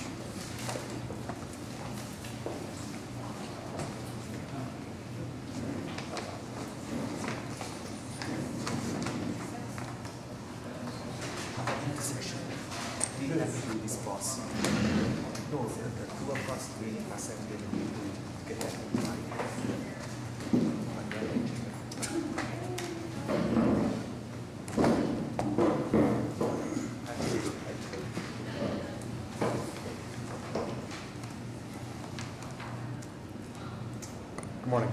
Good morning, Mr. Chairman and members of the Commission. My name is Peggy Ings, and I'm the Vice President of Government and Community Relations at Emerson College. And to the rest of my team, to my right, is Mike Fair, Director of Construction, Emerson College. Chris Idinich, Engineer. Ian Downing, McKeown Kim Design, Landscape Architect.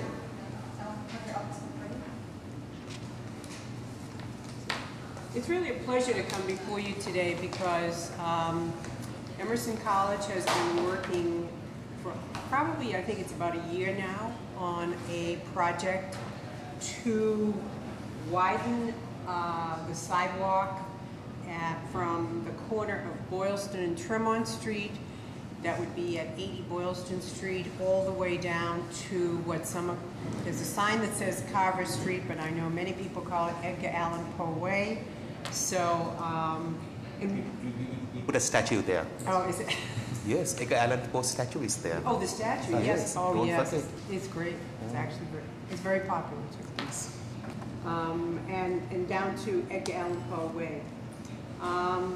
The college has also proposed to create a mid-block crossing at the entrance to the Boylston Place Alley across over to the edge of the sidewalk at the Boston Common, and also to work on making the intersection at 80 Boylston Street at the corner of Tremont and Boylston a more integrated crossing, pedestrian crossing flow. Right now it's a Whenever you can cross, you do it, and you run, or you have your foot ready to go. So those three major pieces of information are what we seek hearing for in the next 2 weeks. This would provide a public amenity, this would increase public safety, and this would be also a design of sorts that would be an attractive lure for more people to come down to that corner and to come to that destination. I think there has been something missing there all along. The college has been working, as you know, mostly on getting its facilities up and running. But now we have the new theater that's opened, and when people depart from that, there are many more people on the sidewalk than currently there are, which are, as according to the counts we got, a lot of people. Anyway, I want to turn it over to the team to give you a presentation of what I've just said, basically, and we're here for questions. I did want to tell you that we've been working with many, many agencies. We're still in conversation with several, as you know, and we will continue those discussions in the next 2 weeks. We've got a great start with the MBTA, with the city's parks. Boston Water and Sewer has asked us to do something for them as well. So we are very hopeful that we'll make all of this come together for the hearing in the next 2 weeks. Thank you.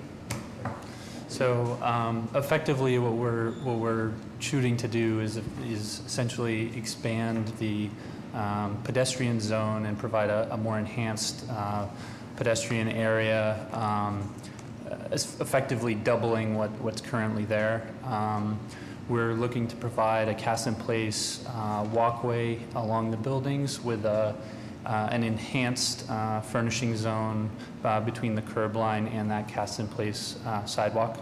As Peggy said, we're trying to enhance some of the connections at Boylston Place with the mid-block crossing across to the park, as well as provide enhanced crossings at the Boylston-Tremont intersection through painting of the intersection.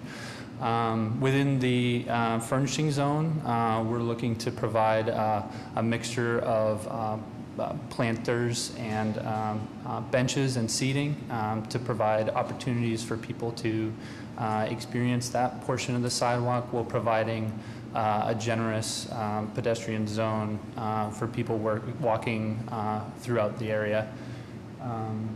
Within the furnishing zone, we're looking to provide a mixture of both granite and concrete paving materials, and to try and really create an enhanced, beautiful design within that zone. We are proposing a digital kiosk located here, adjacent to the mid-block crossing. For campus, an interactive signage that would provide information on campus signage for wayfinding. It would not include any sort of commercial advertisements, but would be for special events and events and things that are happening on the Emerson campus. I know there's been a number of conversations about this. Obviously, to lose the parking lane, there's a whole set of things that happen in terms of loading that would have to then be shifted off of Boylston Street into the alley that I can't remember the name of. It is down Tremont. That has been, you've confirmed with all, I mean, I realize they're all your tenants essentially. You've confirmed with all your tenants that they will all be loading off of that and not off of Boylston Street. Because right now, there's rampant double parking out on this right now for the businesses and for the university. Additionally, to that effect, your student move in, move out, uses that exclusively. So what are we doing with that? We have a plan afoot to redesign. We actually have the current plan works very well, as you know, the move-in, move-out plan, because it's so orchestrated now. I'd like to do a little better on the out plan, but the in plan does work really well. And that will go in, that's actually right now being redesigned, because they'll have the new space too on, the little building will be open. So that'll be another building to accommodate. So it may be, Ed, that it'll be different days, or we might just have freshmen all one day. We're going to reorganize the entire program. Yeah. And just to Commissioner Osgood's point, I mean, with the loading and Allen's Alley, is there a cross passageway if you go in the alley to get into those businesses? Or are they gonna have to wheel them all the way up the street to the business? Well, as you know, Michael goes out and has them all the time, try to go around. I'm there all the time. I know you do. So, and you can also, you also know that I'm vigilant, Mike is vigilant, the police are vigilant, and every time you turn around, there's another person. Yeah, so to answer your question, all the way up to Boylston Place, so the back of 120, all the way down that strip, that alley can service each one of those buildings from behind. So yes, to answer your question, they don't have to come out and around. They do, but they don't have to. Yes. They have the ability to go through the buildings. And when will the Emerson shuttle and police? At this point, I'm not sure where that will be located. We've been working on that with them as well. And do they need two of them out there anyway, kind of a thing. So, you know, that's kind of an internal conversation, as you would imagine. Yeah. We've been working with the neighborhood as well, getting the word out and getting feedback. So it's pretty typical to what they have wanted to have happen in a while. But I will tell you that with Colonial now adding that amount of folks, this couldn't have come quick enough. It's been we haven't even realized that kind of load that comes out a couple of times a day, the 2 o'clock and the 8 o'clock. So that's another thing we're integrating in our plan too, with a lot of conversations that are already going on. So. It's so good to see you, and I have first of all, thank you so much for doing this. It is long overdue, and my appreciation. Gentleman from Niche, yes. My brain. Chris. Hi, Chris. The enhanced intersection striping crosswalk. So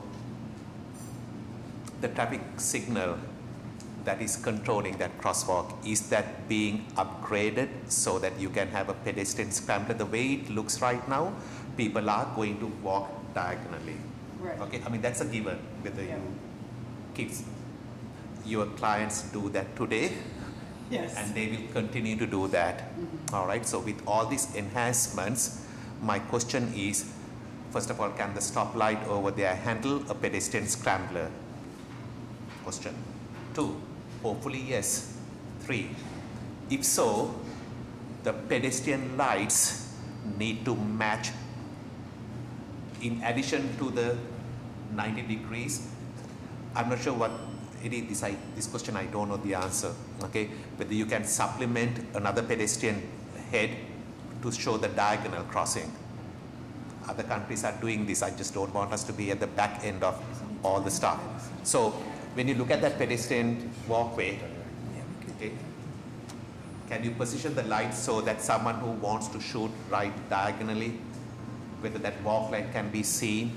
So the question comes, Peggy, Chris, is the traffic signal being modified to facilitate that? Because if not, you are going to have a bit of a situation. So we're actually not the transportation engineer on this project. Whoever it is, raise their hand. I'm sorry. So VHB is not here today with us. Okay, but Chris, you know what I'm saying, right? You can translate it to the nice people. So I guess to answer that question a little bit is that I think today my understanding is that there is an all pedestrian phase and that will be maintained. Yeah. That way the time is there. I don't think that's an exclusive. Yeah. It's a concurrent. So since we have a one-way street that is feeding to literally 2 one-way streets for all practical matters over here, you all need to do the signal timing adjustment so that we still have a coordinated phase on Tremont Street. Right. Okay, so do that, yeah, because all the heavy lifting is done here, but look at it from a pedestrian's, from one of your clients' perspective, who he or she may be only interested in running to the next class, and they're going to see the car stop and they're going to walk through. It is the cars which I'm more afraid of, yeah, not the I think to that point, for the public hearing, certainly you have to be able to speak to the current phasing or any proposed phasing changes. This intersection would be very valuable. Current phasing is most important. This certainly does indicate a way in which people are obviously using the intersection today, but it is in paint. And I think as we maybe had a previous discussion, this may not be this design that you're showing at the intersection of Tremont and May Boylston. not be the final design. Right. It's an optional. Because it is promoting the diagonal crossing. Yes, Right. So- yes. But people are doing that, so at least make sure you have a pedestrian scrambler so that if that can be accommodated. Okay, so it all depends on whether you can allow it. Yes. But that's what's happening here. We have left turning traffic from We still Clermont have to that. that, yes, we So do. all those conflict points. I don't know if VHB has reached out to Don Burgess and his staff, but there were improvements that are gonna be done as part of the little building mitigation under the TAPA Right. and signalization. So I Right. don't know if this plan is gonna be integrated into that. Mm-hmm. Obviously, it should, but there needs to be a conversation with Don and the signalization. The mid-block, is that signalized? No. It's No. not signalized, no. That's a problem. But, well, it has, what is it called, the rapid? Yeah, yes. Overhead or side mounted. Well, right now, it's side mounted, but it's not approved yet. So Peggy, again, this is all BDD will sign off on it. Yes. When you have double parking, And which you we'll will have. probably meet about these. You gotta get in and meet with Don. Other details, Yeah. yes. Because I know when we had the pre-meeting, Yes. and Chris, he had some concern Yes, on the and that's- design. We want to go Again, back to that right. with you. And again, now I'm looking at a raised crosswalk. Yes, So I don't know if this street as a main arterial street basically fits in that category. There's a volume threshold for raised. the reason that this has come to everyone's attention, actually, particularly in this area, is because if you note on any given day, there are, I don't know how many people cross right there. And so that we do have some counts on that. It was determined that, we even talked to the people at State Transportation Building, because they have 1,250 people who come in through those areas. And they were all for it. We did, we're for it because we see everybody, we see all pedestrians cross right at that point. And so, go ahead, Chris, I'm sorry. Keep going, sorry. Yeah, and so the college felt that while we were doing this, this is probably the best thing we could contribute to making this a public safety enhancement to this whole area. Widening the sidewalk is one of the best things too, and thank you for your comments on that. But doing this, I think, will actually save more lives than the bigger intersection, because people are constantly doing this all the time. And we'll take any advice you have. We have modified it greatly. We had it with different materials. We had it with a different lighting system. But we're happy to do whatever you think is the best way to do it, because it really does. I'm just looking at the guidelines that we have on the arterial, Yeah. basically anything over 8,000 is not a candidate for that. Yeah. Additionally, we have big, strong concerns from Boston Fire Department, Boston EMS about these. So, let's. It's a balancing act, Peggy. Right. Because we can talk passionately on both sides of this equation. I wish we can, raise all the crosswalks, but then emergency vehicles have a situation, or it goes out of style, and then people have a false sense of security, both Right. from the user. So there are well-established guidelines, and those are always their guidelines. Okay, so I'm very confident that the right mixture. But the signs, the flashing lights, Yes. need to ensure. So talk to whoever the consultant is in terms of visibility of that sign in the domain of the current parking madness that is there. Okay, Yeah. because your sign is going to be hidden, and someone is going to step out, and that person is going to lose out. Okay, if you don't have overhead. Yes. So work through that thought pattern. We will, and we'll have a portion of the presentation at the hearing dedicated to that whole issue. Okay, because I agree with you. I think it's something that, I do believe it's something we do need, and I think we'll benefit from it, but it has to be thought through more. I agree. Thank you. And based on how the traffic's, your intersection, nodal intersection, based on how the walk lights are function, you may have to adjust the ramps, okay? Yeah. So just speak to VHB or whoever and make sure that they speak to Don Burgess and team to ensure that it functions from a traffic signal perspective, and then take that into the intersection design, not backwards. Right. And for the ramps at that intersection, we're bumping the sidewalk out at Tremont and Wilson, so we have to rebuild the ramps there too. Exactly. So those will be compliant. We'll have them Right off the bat, I think you may have to upgrade the stoplight and have some ramps to do, but think it through, because this is a great opportunity to get it done once. Yes. In the cross section, it's 2 lanes, inbound, 1 lane outbound. Right. Right. Yes. No change. No, we didn't, you know what, Ed, we did a lot of statistics on that. We did 2 different studies, and we found that, unfortunately, our own transportation person said, look, there are almost 5,000 vehicles that come through that turn, and so you're not gonna get that. But at least we know that. Yeah, I appreciate that. That was, it was a good effort. Yep. And we wish to it hadn't turned out that way, but the numbers are the numbers. And we went back and checked them again for a second time, because I thought, well, everybody did. I think it was a stunning number that we didn't expect. So it's better safe than sorry. Yeah. So between now and the public hearing, connect with Don Burgess on the signal plan for the intersection. I think both the visibility issue for the rapid flash beacon at the mid-block crossing, as well as there are a set of guidelines that we have. So if you can just coordinate with Amy and Zach, right? Exactly. We can do a review of the mid-block crossing, and then if you can also just link up with Amy and Todd on the digital signage. Obviously, we've had a lot of conversations about kiosks in general in the city and our requirements. Correct. Questions are getting back to us. It was something. Just to make sure We heard a that few gets- of them. Right. We are trying to find that right balance. So if you can just connect, that'd be great. That'd be great. No, thank you all for all your support too. Thank you. Amy, thank you too, and Todd. You've been great. All right. Any other questions or comments? Amy or Todd? Members of the public? All right. We'll see you guys in 2 weeks. Does that work? All right. September 6th. Thank you. Thank you. Our next item of new business is Newmarket Square, Theodore Glenn Way, Topeka Street, Roxbury, a grant of location on a petition by Comcast.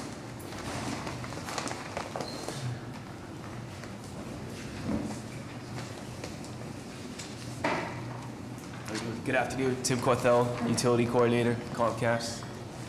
Give you a quick overview. This is a pretty large project. We're trying to bring service into the commercial area.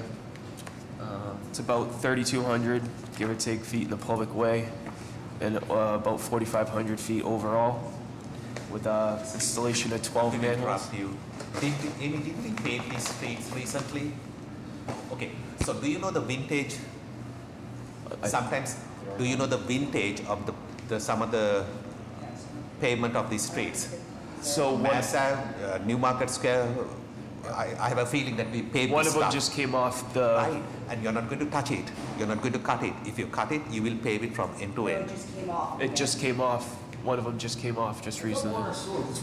Basically had a major capital project and they just resurfaced it. Yes. This part of the city, you know, I'm having my wits, my sense of humor loose very quickly.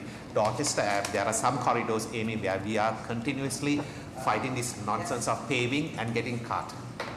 No, there are some streets that were, but there's the major Newmarket Square just Just came off. conform to, because Miss Sue Sullivan, we have given her a commitment that, you know, we will try and keep these streets from getting chopped up. And we're prepared to pay if we have to. Do it, okay? Not this little trench. No, just as an overview as well, we had some interest with other utility companies, but they didn't have enough interest in certain areas. Gee, what a surprise, sarcasm. Verizon has some planned out on Southampton Street, but they don't extend to most of the area, so it looks like we'll be going in here solo. So Verizon and the other vendors, they're out. Verizon actually never formally got back to me, only by phone. I've asked for emails and whatnot, but. Back and connect with David McNulty, just it's useful, so. I'm sorry. Can you connect back with Verizon and with David McNulty? I just want to make sure that if there's co-participants, it's just going to be easier for everybody. No, quite all right. Crown Castle, extranet. Yeah, because the reason you are doing this thing is for a... They're gonna wait it out. It's not out of the goodness of your heart. I'm going to assume that it is serving a business purpose. Yes. And if there's a business purpose, I'm shocked to realize or come to the conclusion that you're the only person who has a business interest over there. Well, again, I work with those guys every day, and I mean, you know, they've been aware of it. And there's been numerous talks about it, but like our buddy Extranet, they showed interest at first, but then they don't have anything in that area. So when there was discussions, and then they don't have anything.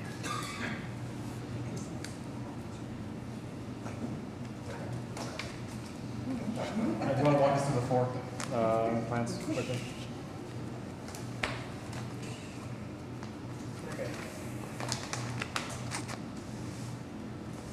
So we have a existing out on the Mass Ave, Pompey Street, but we're actually just going to replace or install new to continue that. And then again, following down Theodore Glen Way, all the way to Southampton Street. And finally ending at Topeka. And then also, we're going down the triangle of Newmarket Square. Not a square, but triangle.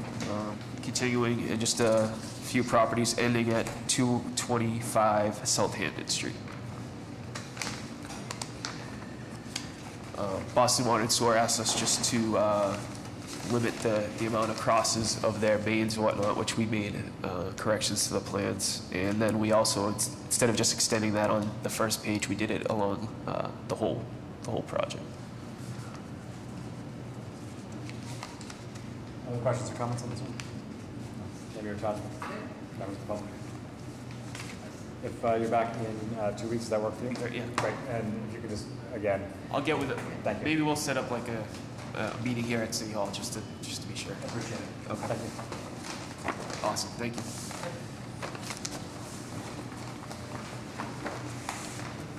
Our final item of new business is 200 Berkeley Street, St. James Avenue, Boston proper, a grant of location on a petition by First Light Fiber. Oh, that's great. That does happen. Yeah. I know, exactly. Last but not least.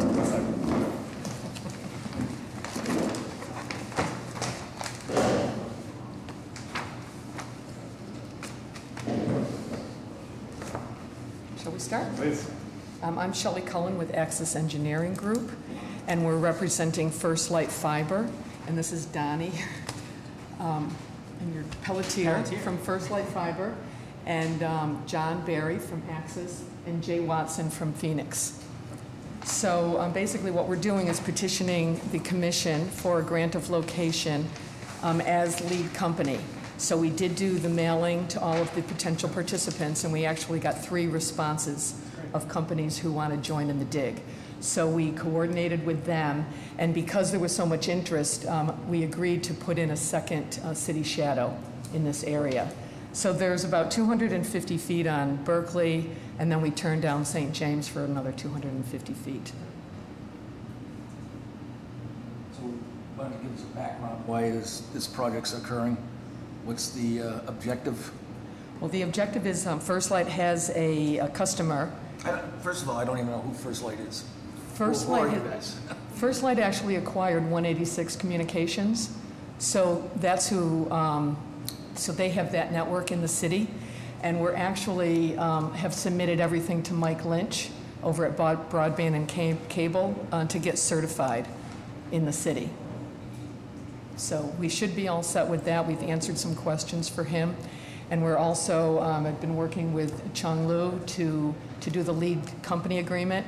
So we have that executed. We're working with all the participants to share the cost in this dig and get that taken care of. Is First Light a local company? We're based out of New York. We're based out of New York. Okay. Is that yours? Yep. All right. And what system are you coming out of to put this in? There's some existing level 3 conduit that are dead-ended there, so they didn't continue it down the street. So what we're doing is we're picking up those conduits and then connecting to a manhole in that intersection and then going down St. James. You're installing a manhole or you're connecting into an existing? Correct. We're installing, in fact, maybe Jay can show you on the Sure. plan. So this manhole, 1902 is the corner of Boylston and Berkeley, right down here, about 150 feet or so, give or take. We toned it out, and these conduits stop right here. There's 3 conduits that are available for the 4 providers. So basically, put a 4x4 manhole here, trench it down about 250 feet to the intersection of St. James. There will be 4 4-inch here, as well as 2 city shadow. Then we're going to head down St. James Ave into the basement of 197 Clarendon. We've already got approval with John Hancock Real Estate, gone through all those motions, and then place another manhole right here where we're proposing a trench into the building. So you're going to be the contractor for First Light? First Light, yeah. So we have, First Light is First Light CenturyLink formerly level 3, Crown Castle, Light Tower, and Cambridge Network Solutions are also the other participants. When you apply for a permit, whose name ends up on the permit? First Light. Who did First Light? First Light. And when you're out on the street, sandwich board will say First Light. Correct.